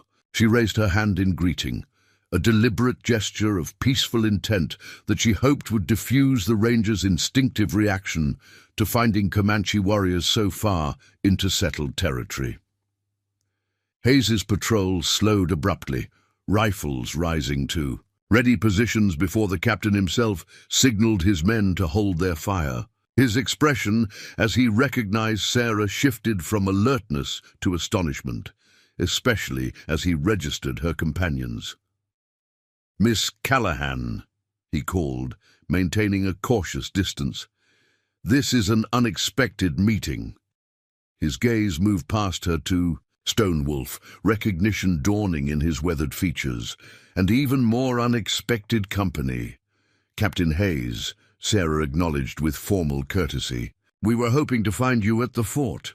It seems fortune has saved us the journey." Hayes's eyes narrowed slightly. "And what business brings you and a Comanche war party onto the main road in broad daylight? A situation that might easily be misinterpreted by less patient men than myself." Sarah gestured toward their bound prisoner. "We bring Jason Fletcher, wanted for the murder of James Miller and numerous other citizens. He attacked my homestead last night with 7 men, intending to add me to his list of victims." At the mention of Fletcher's name, Hayes's attention sharpened considerably. He signaled to his men to lower their weapons further, though they remained visibly tense, hands never straying far from triggers. "Fletcher," he repeated, studying the bound man with undisguised satisfaction. "We've been hunting him for months." His gaze returned to Stonewolf, though I admit I didn't expect him to be delivered by a Comanche war chief. Stonewolf met the ranger's assessing look without flinching. "Fletcher is an enemy to both our peoples. He raids Comanche camps, steals our horses, kills our hunters, then does the same to white settlers, profits from keeping war between us." Hayes absorbed this statement, its diplomatic implications clearly not lost on him.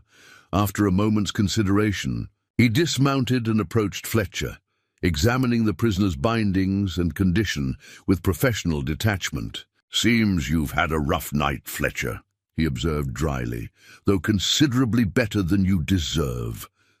Fletcher spat in response, his venomous glare encompassing both Hayes and his captors. "These savages ambushed my men, slaughtered them, and that woman," he jerked his head toward Sarah, "she's a traitor to her own kind, signaled them to attack us." "After you threatened to burn me out and worse," Sarah countered evenly. "Captain Hayes, Fletcher arrived at my homestead with 7 armed men, openly declaring his intention to punish me for helping Tarb, Stonewolf's injured son, and for sheltering Rebecca Miller after Fletcher's gang murdered her husband." Hayes considered this information thoughtfully. "Mrs. Miller is alive, then?" "We found what remained of her husband at their homestead, assumed she'd met the same fate or worse." "She's safely on her way to St. Louis," Sarah confirmed, "and prepared to testify against Fletcher should the need arise."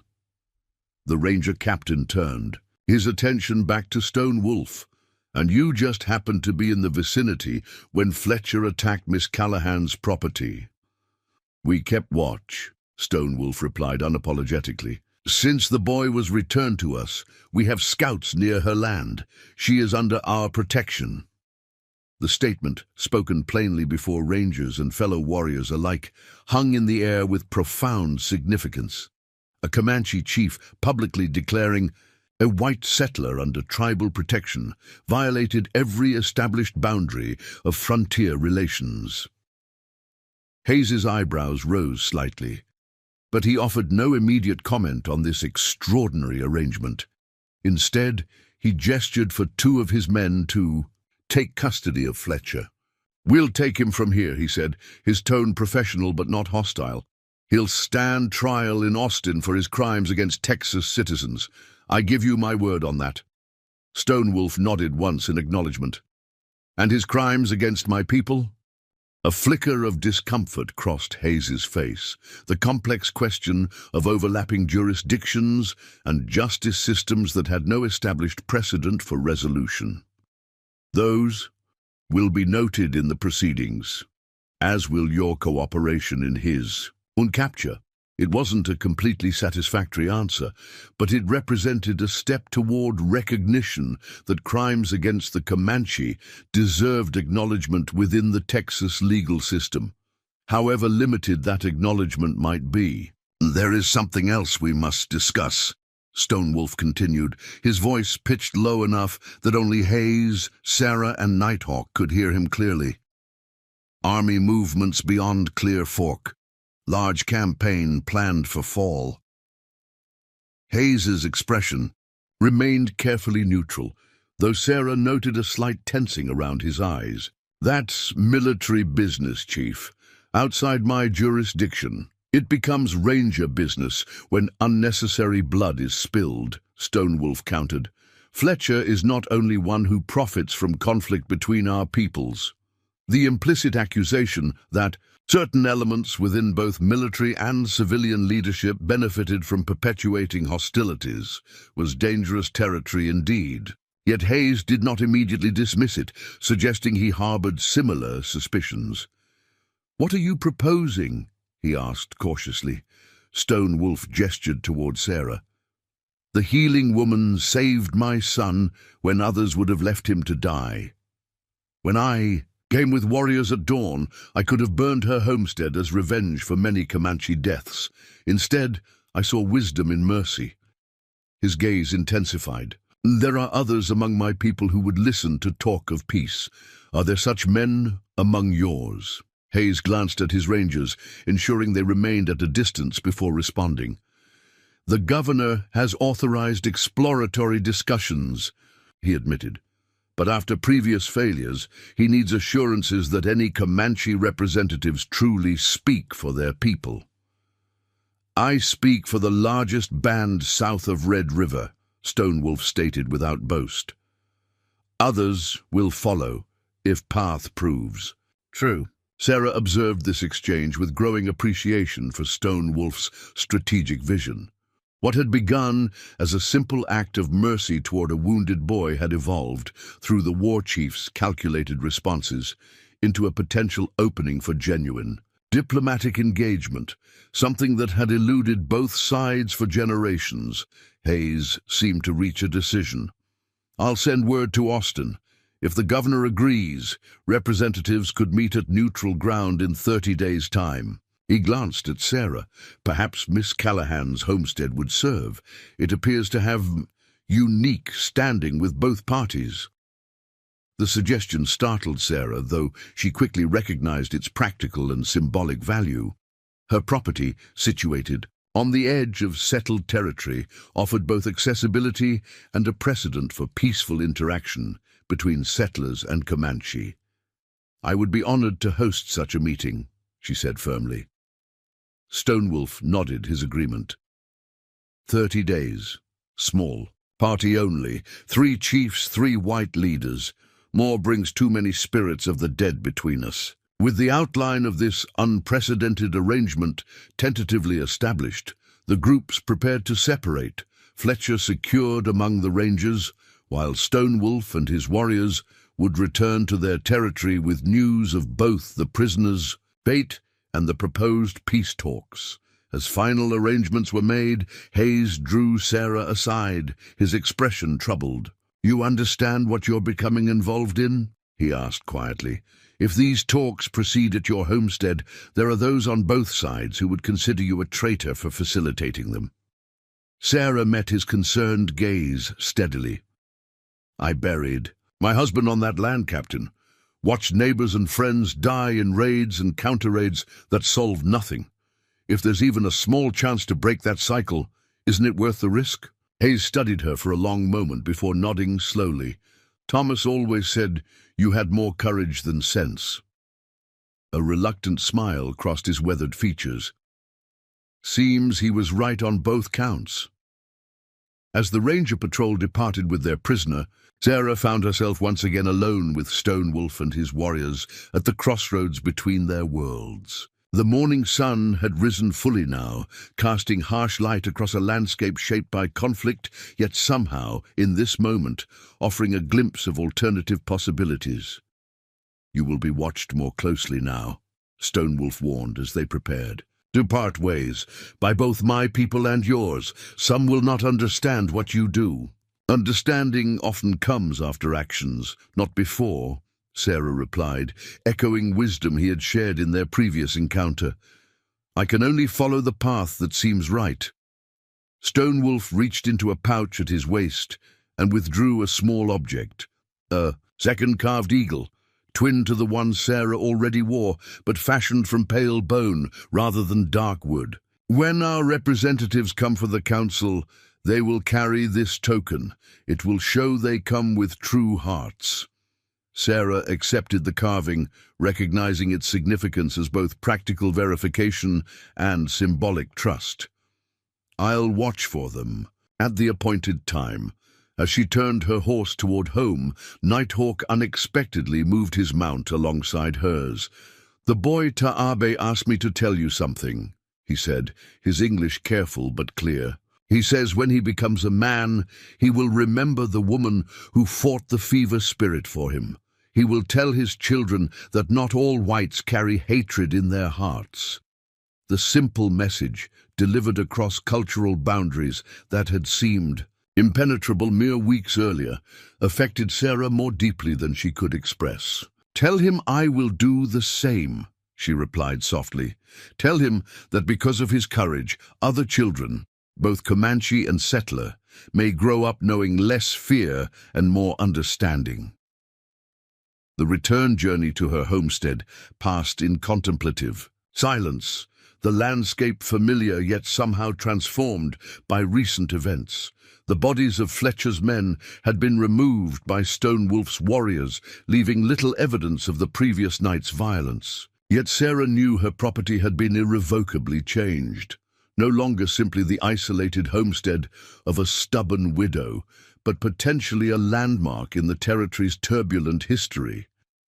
As she approached her cabin, Sarah was surprised to see a wagon parked outside, Ethan Wilkins and his teenage son Daniel unloading lumber and tools in her yard.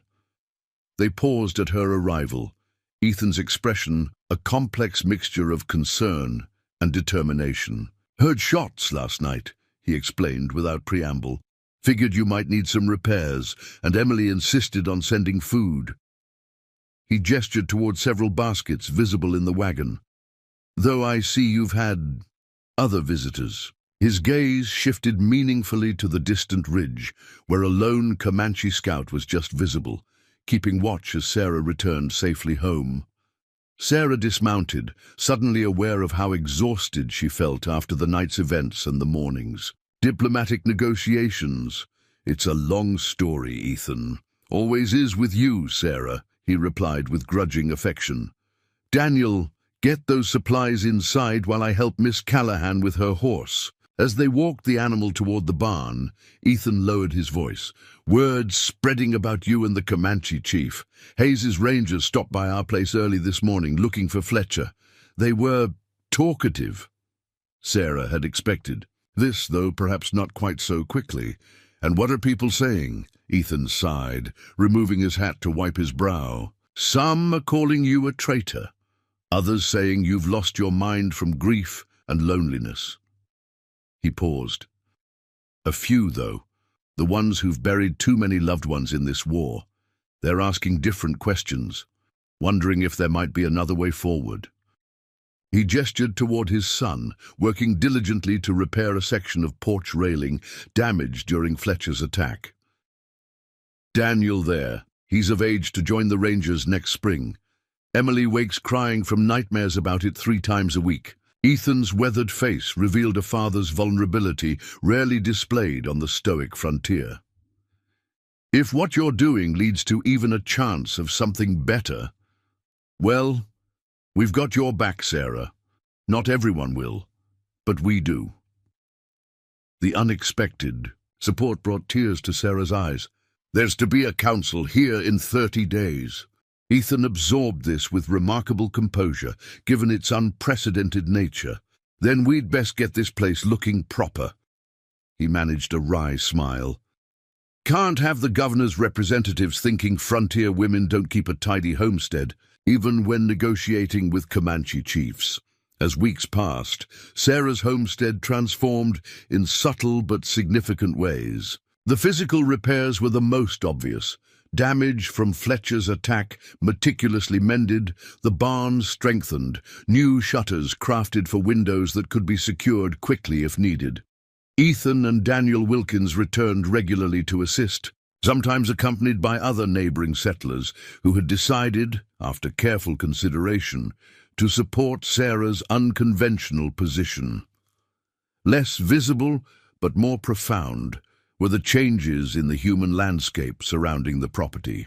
Comanche scouts maintained a discreet presence on the distant ridges, while rangers patrolled with increased frequency along the main road, both forces ostensibly monitoring the other, yet simultaneously ensuring that the site of the proposed peace talks remained secure from potential sabotage by those who preferred continued conflict. Letters arrived from Austin, formal correspondence from the governor's office confirming the planned council and outlining protocols to be observed. Captain Hayes visited twice, bringing supplies and information about the delegates who would represent Texas interests. The governor's trusted advisor, Judge William Brennan, Frontier Battalion Commander Major Samuel Porter, and Hayes himself. As liaison to the Rangers, from Rebecca Miller came a letter posted from St. Louis, expressing both gratitude for her rescue and encouragement for Sarah's efforts toward reconciliation. James would have said, "You're doing God's work," she wrote, though he might have questioned his methods. The letter concluded with news that Rebecca had begun assisting at a mission school that educated children of various backgrounds, finding purpose in continuing her husband's belief in understanding across cultural divides. As the appointed day approached, Sarah found herself standing on her porch in the golden light of sunset, watching as a column of dust on the horizon signaled the arrival of the Texas delegation. They would stay the night, with the Comanche representatives expected at dawn, a scheduling that reflected Stonewolf's original appearance at her homestead after Taabe's recovery. She touched the carved eagle at her throat, its twin safely stored. Inside, to be compared with the token the Comanche delegates would bring. So much had changed since she had discovered a wounded boy beside her spring, changes that rippled outward from that simple act of mercy to potentially alter the course of an entire territory's future.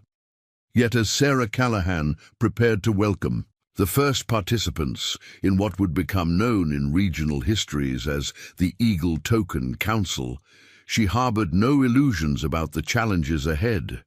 Generations of bloodshed and mistrust could not be erased in a single meeting, no matter how historic. Stonewolf's people faced existential threats to their way of life, while the settlers' determination to claim the land for themselves showed no signs of abating. What she had created, what that wounded Comanche boy had made possible through his need and her response, was merely an opening. A brief pause in the cycle of violence that might, with tremendous effort and goodwill on both sides, eventually widen into something more sustainable. As Judge Brennan's carriage drew to a stop in her yard, Sarah straightened her shoulders and stepped forward to greet the man whose pen would record whatever agreements might emerge from the unprecedented gathering. Behind her stood the cabin where she had tended Taabe's wounds. Before her stretched the clearing where Stonewolf had appeared at dawn with 60 warriors, and surrounding it all, the contested land that both peoples claimed as their own. The Texas frontier had been forged in blood and claimed through conquest. But perhaps, just perhaps, its future might be shaped by something more hopeful. The recognition that mercy, offered at great risk across seemingly insurmountable divides, could reveal pathways previously hidden to both sides. Sarah Callahan, once simply a widow struggling to maintain her husband's dream, had become something she never anticipated, a bridge between worlds that had known only enmity. Whatever happened next would be written not just in the official records Judge Brennan would create, but in the stories told around Comanche fires and settler hearths for generations to come. The story of a woman who saved a dying Comanche boy, and how 3 days later, when his father came with 60 warriors at dawn, the frontier itself began, ever so slightly, to change. Dawn broke over the Callahan homestead in a spectacular array of crimson and gold, as if the Texas sky itself recognized the historic significance of the day. Sarah had been awake for hours, making final preparations while the Texas delegation, Judge William Brennan, Major Samuel Porter, and Captain Hayes, gathered on her porch, their expressions revealing varying degrees of anticipation and apprehension. "They'll come from the north," Sarah explained, offering the men coffee as they watched the horizon. "Stonewolf is punctual to a fault."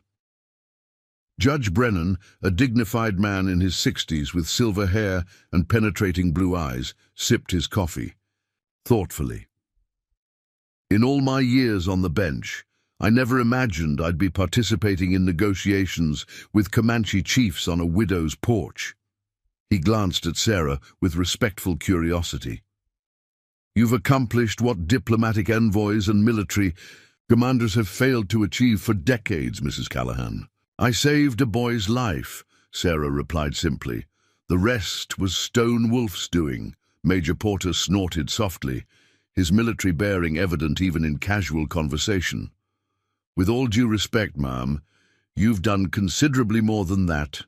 Reports indicate you've been acting as an unofficial intermediary between Stonewolf's band and local settlers for weeks now." Sarah met his skeptical gaze steadily. "Information that prevents bloodshed benefits everyone, Major. I merely passed along what each side needed to know to avoid unnecessary conflict." Hayes, more familiar with Sarah's situation than the others, intervened before Porter could pursue his line of questioning. "They're coming," he announced, gesturing toward the northern ridge where mounted figures had appeared, silhouetted against the brightening sky. The approach of the Comanche delegation was deliberately measured.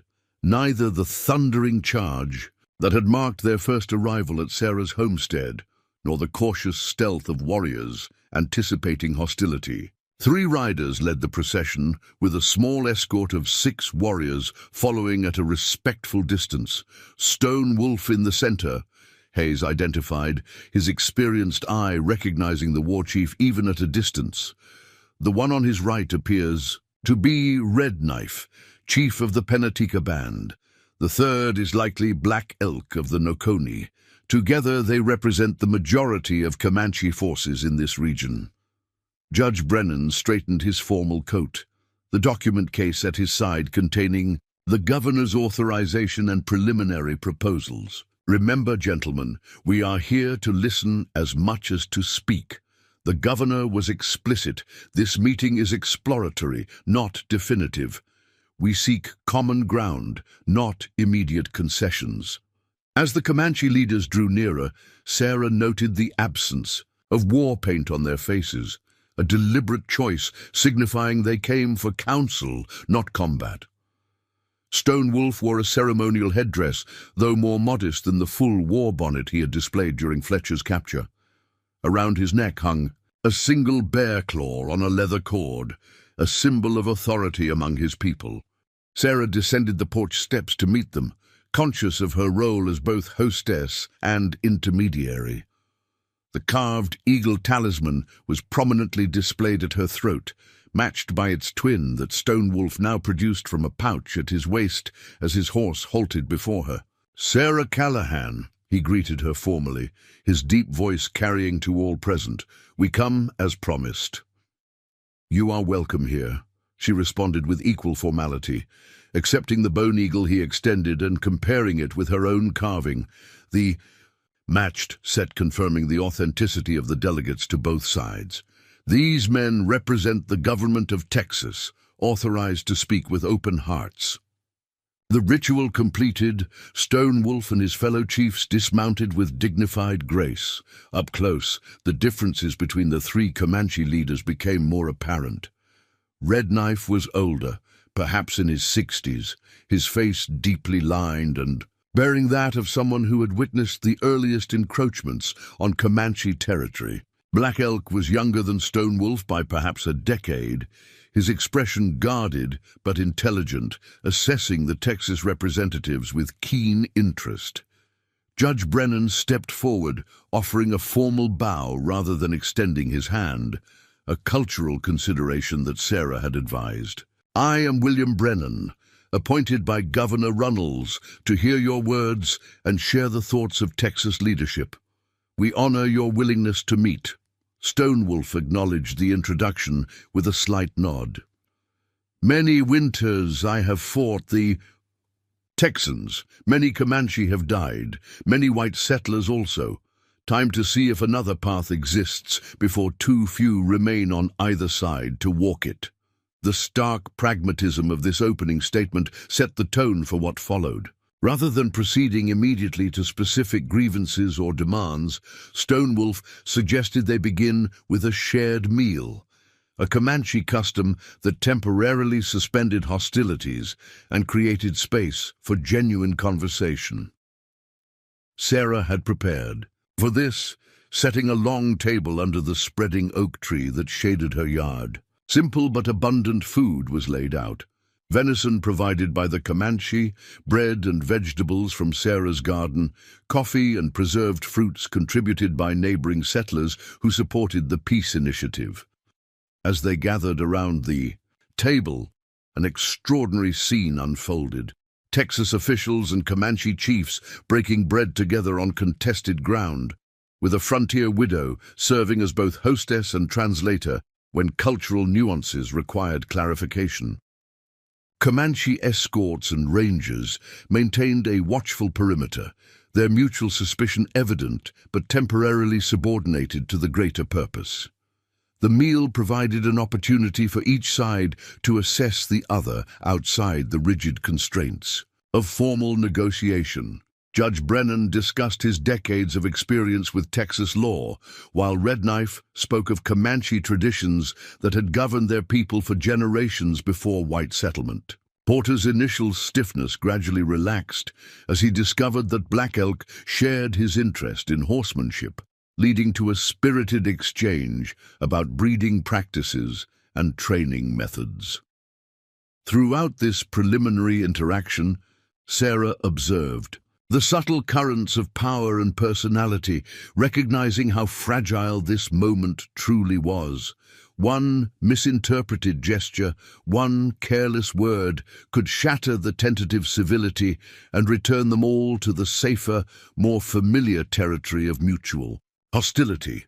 When the meal concluded, Stone Wolf suggested they move to the shaded porch for the formal council. The seating arrangement evolved naturally. The three Comanche chiefs on one side, the Texas representatives on the other, with Sarah positioned at the junction between them, physically embodying her role as bridge between worlds. Judge Brennan opened the proceedings by outlining the governor's position. Texas recognized the Comanche as powerful adversaries whose cooperation was preferable to continued conflict. The territory's rapid settlement made previous patterns of seasonal migration increasingly untenable for both sides. Some accommodation must be found that allowed for both Comanche survival and Texas development. The governor proposes designated and territories, Brennan explained, unfolding a map across the small table. Land north of the Red River would remain Comanche hunting grounds, protected from settlement. In exchange, your people would cease raids on settlements south of this boundary. Red Knife, who had remained largely silent during the meal, leaned forward to study the map with evident skepticism. "We have heard such promises before," he said, his English more heavily accented than Stonewolf's, but still comprehensible. Lines drawn on paper that white men forget when gold is found or more settlers come. This would be formalized in a treaty, Brennan clarified. Enforceable by Rangers and the U.S. Army. The same Rangers and Army that have burned our villages? Black Elk asked pointedly. The same who give bounties for Comanche scalps. Major Porter shifted uncomfortably at this direct reference to practices he had privately opposed but publicly defended as military necessity. The situation has changed, he offered. The governor recognizes that constant warfare serves neither side. The territory needs stability to prosper. Stonewolf had been studying the map with careful attention, his finger tracing the proposed boundary. This line cuts through traditional Pennateca hunting grounds, he observed, and separates Noconi from sacred sites where ancestors' spirits dwell. The Texas representatives exchanged glances, clearly unprepared for such specific geographical knowledge. Sarah had anticipated this obstacle, however. Perhaps the boundary could be adjusted, she suggested, addressing both sides. If specific areas hold particular significance, might they be included in the protected territory, even if they fall south of the Red River? Judge Brennan hesitated before responding. The governor authorized some flexibility in the exact delineation. We would need to understand precisely which areas you consider essential. What followed was a remarkable exchange as Stonewolf and his fellow chiefs identified locations of cultural and practical significance to their people, while the Texas representatives noted each one and assessed its impact on settlement plans. Areas that had appeared as anonymous wilderness on their maps emerged as rich with meaning. Ancestral burial grounds, traditional gathering places for medicine plants, hunting territories vital to seasonal sustenance. By midday, the initial map had been marked with dozens of annotations, creating a much more complex picture of the landscape than the simple north-south division originally proposed.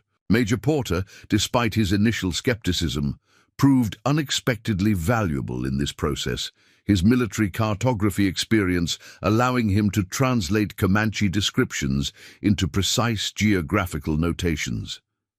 This is merely the beginning, Judge Brennan cautioned as they paused for refreshment.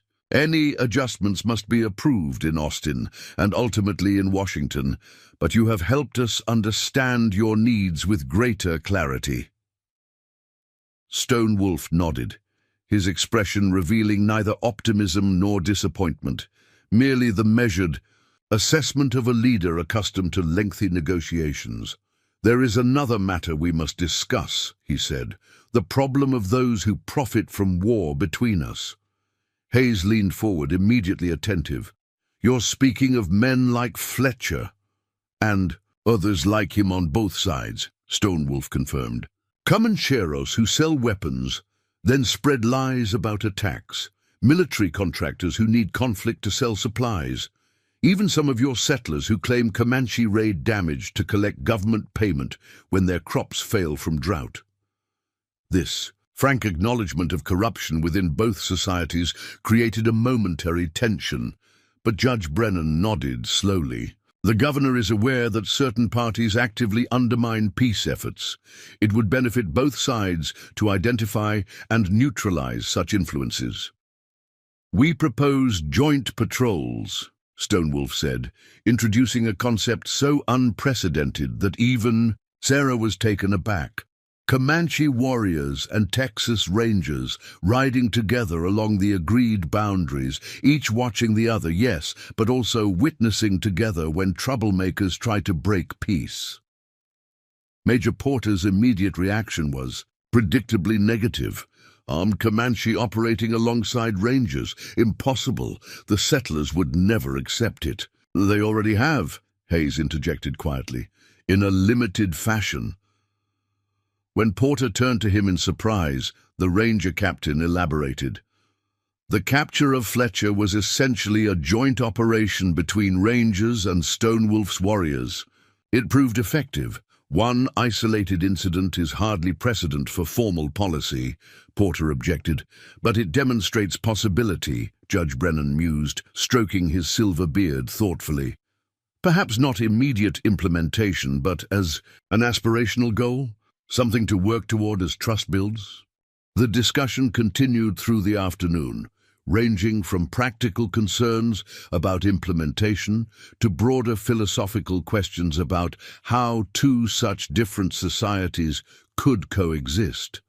Throughout, Sarah observed a gradual but significant shift in the interaction, from formal diplomatic posturing to increasingly genuine problem-solving, with both sides acknowledging obstacles while seeking workable solutions. As daylight began to wane, Judge Brennan suggested they formalize what they had accomplished thus far. I propose we draft a preliminary understanding, not a binding treaty, but a framework for continued dialogue. It would acknowledge the territorial considerations we've discussed and establish a schedule for further meetings. Stonewolf consulted briefly with Red Knife and Black Elk before responding. This is acceptable, but it must include recognition of the Eagle Token Council itself, this new way of speaking between us. And it must name Stonewolf and his band under protection of Sarah Callahan, and her under protection of Stonewolf, as happened with Fletcher. The request directly addressed what everyone present had privately acknowledged, that Sarah's unique position as someone trusted by both sides was integral to the process. Formalizing that role would both protect her from accusations of treason by settlers and validate her status as someone the Comanche could trust with their concerns. I believe the governor would approve such a provision, Judge Brennan said after consideration. Captain Hayes? It merely codifies what already exists in practice, Hayes agreed, and provides a channel for communication that benefits both sides. As Brennan began drafting the document, Sarah excused herself briefly to prepare lanterns against the approaching darkness. Standing alone in her kitchen, she was struck by the surreal transformation of her homestead, from isolated widow's refuge to the site of potentially historic dialogue between enemies who had known only bloodshed for generations. The sound of approaching footsteps interrupted her thoughts. Stonewolf appeared in the doorway, his imposing figure somehow not out of place in her modest cabin. "Your words have been good today," he said without preamble. "You speak with understanding of both sides." "I've had unusual teachers," Sarah replied, thinking of Taab's quiet courage during his recovery and Rebecca Miller's remarkable resilience in the face of tragedy. "How is your son?" A rare smile softened Stonewolf's stern features. "He demands to attend the next council. Says the healing woman will want to see him strong again." The war chief's expression grew more serious. "What we do here, it is like planting seed in dry ground. May not grow, but without planting, certainly nothing grows." The analogy resonated deeply with Sarah, who had stubbornly cultivated her garden through drought and hardship. "Some seeds take time to sprout," she offered, "but are stronger for having pushed through difficult soil." Stonewolf nodded, seemingly satisfied with her understanding. Before returning to the porch, he added, "The boy carved another eagle. Say this one's for you to keep, not to give away as a token." From his pouch, he withdrew a third carving, smaller than the others, fashioned from rich red cedar wood. "He says red is for the lifeblood you saved."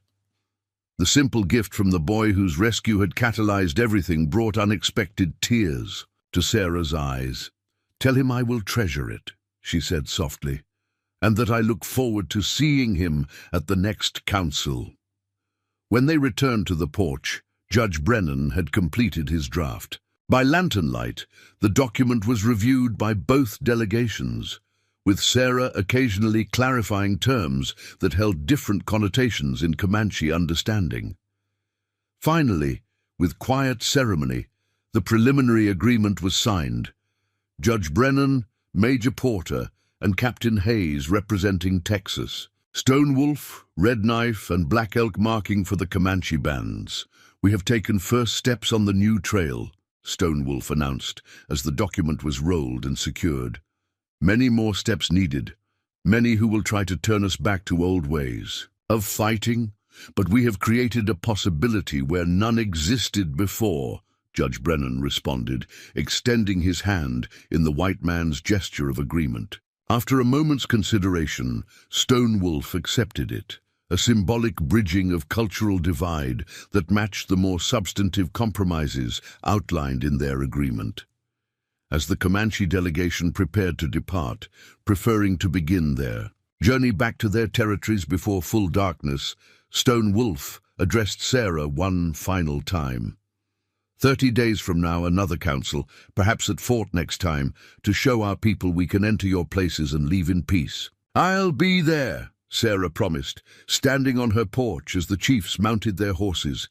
Captain Hayes moved to her side as they watched the Comanche delegation ride northward, eventually disappearing over the same ridge from which they had first emerged at dawn. "You understand what you've helped create today may not survive its first real challenge," he said quietly. "The forces aligned against peace are powerful on both sides." "I understand," Sarah acknowledged. "But having seen what's possible, how could I not try?" Hayes nodded, his weathered face revealing grudging admiration. "Governor will want to meet you when he hears Brennan's report. Wouldn't be surprised if he offers you a formal appointment as liaison to the Comanche." The suggestion startled Sarah, who had never envisioned her private act of mercy evolving into a public role. "I'm just a widow trying to keep my homestead viable through drought," she demurred. "You're considerably more than that now," Hayes countered, gesturing toward the table where history had potentially been altered through words rather than weapons. "Whether you sought it or not, you've become a symbol of what might be possible." As the Texas delegation prepared to depart the following morning, Sarah stood once more on her porch, the 3 carved eagles now displayed together on the simple shelf that held her most treasured possessions, alongside Thomas's watch and their wedding daguerreotype. Each represented a different facet of the extraordinary path she now walked. The original talisman given in gratitude for Taab's life, its matching token that verified official delegates, and the newest addition, a personal gift from a boy who had once been a frightened enemy in her care. "I'll send word when the governor responds to our report," Judge Brennan promised as he boarded his carriage. "Though I expect Captain Hayes will deliver news before my messenger arrives." "Travel safely," Sarah replied, shaking the judge's offered hand. "And please convey my respect to the governor for his willingness to explore this path." As the delegation's dust trail faded in the distance, Sarah turned back to the everyday tasks that sustained her homestead, feeding chickens, tending the garden that somehow continued to produce despite the drought, repairing the endless small damages that frontier life inflicted on human habitation.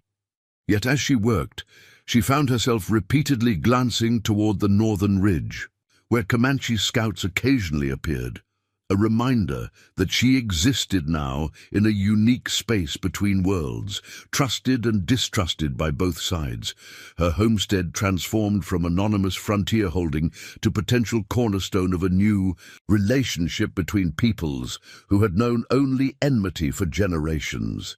The Eagle Token Council had taken its first tentative flight. Whether it would soar or plummet remained to be seen. But on this golden Texas afternoon, as Sarah Callahan continued the simple work that had sustained her through grief and isolation, she allowed herself to believe that mercy extended at great risk across seemingly insurmountable divides might yet prove stronger than the hatred that had defined the frontier for so long. From a dying Comanche boy to 60 warriors at dawn to a council of peace, the path had been neither straight nor certain, But it had begun with a choice to see the humanity in those she had been taught to fear, and that choice continued to ripple outward in ways no one, least of all Sarah herself, could have predicted. The seasons turned, and with them the fragile peace took root and began to grow. 3 more councils followed the first, alternating between Sarah's homestead and the neutral ground of a meadow near Fort Mason. Each meeting built upon the foundation laid by its predecessors, addressing disputes before they escalated into violence, establishing protocols for handling transgressions on both sides, and gradually expanding the network of settlers and Comanche who supported the tentative alliance. Autumn brought the long-awaited rains, ending the drought that had parched the Texas hill country. Sarah's garden flourished with renewed vigor, producing enough surplus to trade at the growing settlement that had sprung up near the fort. The homestead that had once teetered on the edge of abandonment now thrived, not just from improved weather, but from its unique position in the changing frontier landscape. Governor Runnels formalized Sarah's role as liaison between Texas authorities and the Comanche bands, providing a modest stipend that eased her financial concerns. More valuable than money, however, was the official recognition that protected her from those who still viewed any cooperation with the Comanche as treason. Captain Hayes ensured that ranger patrols regularly included her property on their routes, a visible reminder that she operated with government sanction. On a crisp November morning, as Sarah inspected her expanding herd of cattle, now including several calves bred from Comanche stock, part of an exchange program Stonewolf had initiated, she spotted a familiar figure approaching from the north. Nighthawk, no longer just Stonewolf's messenger but a respected warrior in his own right, rode with the confident ease of someone who had made this journey many times. "The Eagle Woman returns." Sarah greeted him with the name the Comanche had given her, a reference to both the carved tokens and her role as one who saw across boundaries. Nighthawk dismounted with a smile that would have been unimaginable during their first tense meetings. "Stonewolf sends news. The Council of Chiefs has approved the trading agreement. They will bring horses to the winter meeting as promised." This development represented a significant milestone, a formal economic relationship. Beyond the immediate concerns of border security, the Comanche would provide their superior horses and hunting knowledge. The settlers would offer agricultural products and manufactured tools. Both sides would benefit from the other's strengths rather than suffering from their aggression. "That's welcome news," Sarah responded. "And how is Tabe? I had hoped to see him at the last council." Nighthawk's expression brightened further. "He completed his warrior training this season. Stonewolf says he may accompany the delegation in spring." He hesitated before adding, "The boy speaks often of you. He studies English words from traders, so he may talk with you himself when he comes." This simple detail, a Comanche youth learning the language of those he had been raised to view as enemies, specifically to communicate with the woman who had saved his life, moved Sarah deeply. In such small personal choices, the larger piece found its most meaningful expression. As winter settled over the Texas hill country, bringing crisp, clear days and star-filled nights, Sarah received an unexpected letter. The handwriting on the envelope was unfamiliar, the postmark from Washington City. Inside was a formal communication from the Department of Indian Affairs, requesting her presence at a congressional hearing on the Texas Comanche situation, scheduled for the following spring. Captain Hayes arrived the next day to explain the significance of the invitation. "The success of the Eagle Token Council has attracted attention in high places," he informed her as they sat before her fireplace. "Senator Henderson believes your testimony could influence Indian policy throughout the Western Territories." Sarah regarded the letter with mixed emotions. "I've never traveled beyond San Antonio, let alone to Washington." "Judge Brennan would accompany you," Hayes assured her, and the government would cover all expenses. He studied her thoughtfully. Your perspective is unique, Sarah. You've accomplished what professional diplomats and military men failed to achieve for decades. I simply saved a boy's life, she demurred, echoing her response when others attributed greater motives to her actions. Everything else followed from that single choice. Hayes smiled slightly. Perhaps that's precisely the message Washington needs to hear. The prospect of such a journey, and the public testimony it would entail, occupied Sarah's thoughts through the quiet winter months.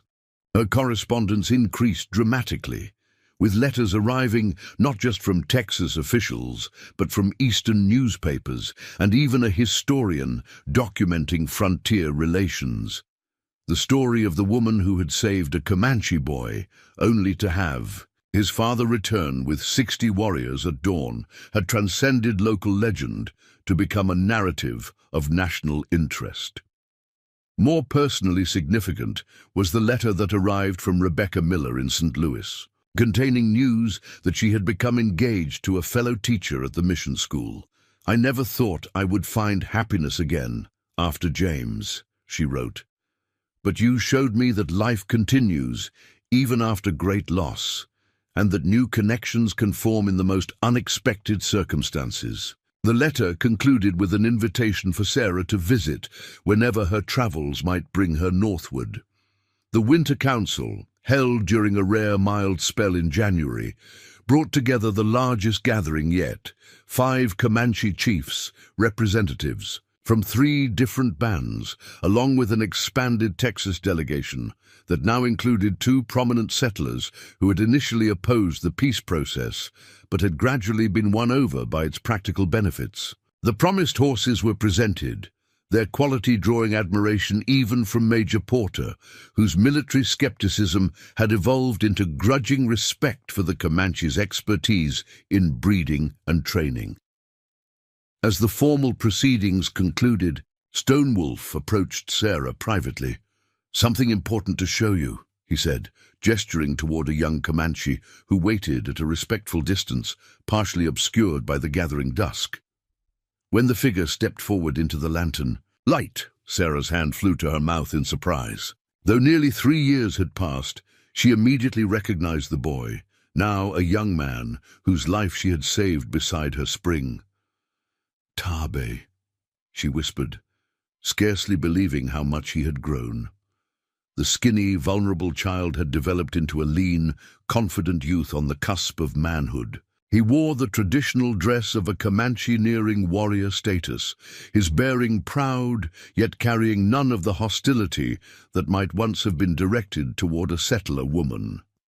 "Eagle woman," he greeted her, the English words carefully practiced. "I bring thanks for life you save." From a pouch at his waist, he withdrew a small object, a 4th carved eagle, this one fashioned from antler bone and inlaid with tiny turquoise eyes. "I make this myself, many moons of work."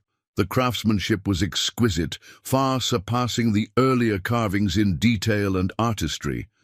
Sarah accepted it with genuine emotion, recognizing that it represented not just gratitude for a past action, but hope for a continued relationship. "It's beautiful," she told him, consciously slowing her speech to help him understand. "I will treasure it always." Stonewolf watched this exchange with evident satisfaction. "My son insisted on coming before his time, said 3 winters too. Long to wait to thank the one who fought fever spirit for him." The war chief's expression grew more serious. "He will be among those who remember this peace we build when elders like me are gone to the spirit path." The significance of this generational bridge struck Sarah profoundly. What they were creating was not merely a temporary cessation of hostilities, but potentially the foundation for a different future. One in which Tabe and other young people on both sides might envision coexistence rather than endless conflict.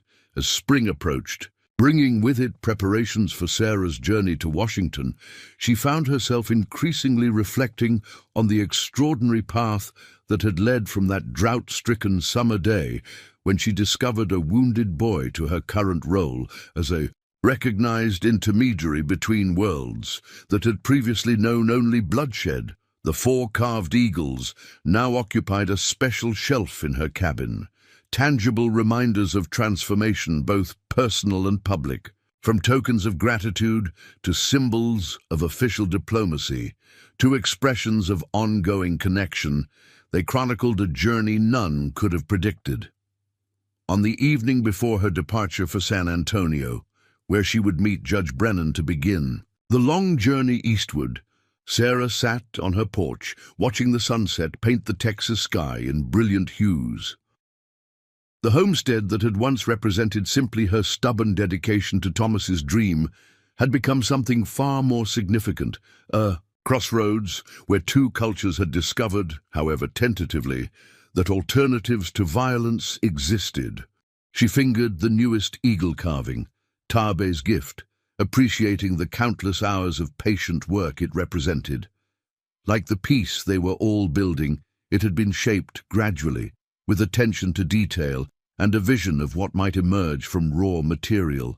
And like that piece, its beauty derived not from perfection, but from the visible evidence of human effort, the small marks of tools guided by hands determined to create rather than destroy.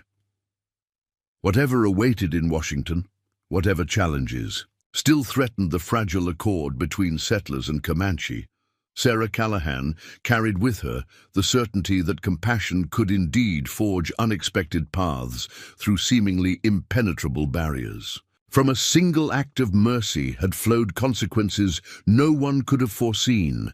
The Eagle Token Council, the territorial agreements, the gradually expanding circle of those committed to finding alternatives to bloodshed.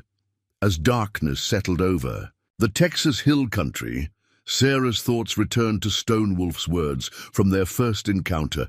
Not all change is the enemy. In that simple truth lay the seed of everything that had followed, and the hope for what might yet emerge as Taabe's generation grew to leadership in a landscape transformed not just by settlement, but by the recognition that mercy extended at great risk across seemingly insurmountable divides could indeed alter the course of history. 1 boy, 60 warriors, a frontier changed. And it had all begun with a choice made beside a spring on a drought-stricken Texas afternoon, a choice to see the humanity in those she had been taught to fear. Up next, you've got 2 more standout stories right on your screen. If this one hits the mark, you won't want to pass these up. Just click and check them out, and don't forget to subscribe and turn on the notification bell so you don't miss any upload from us.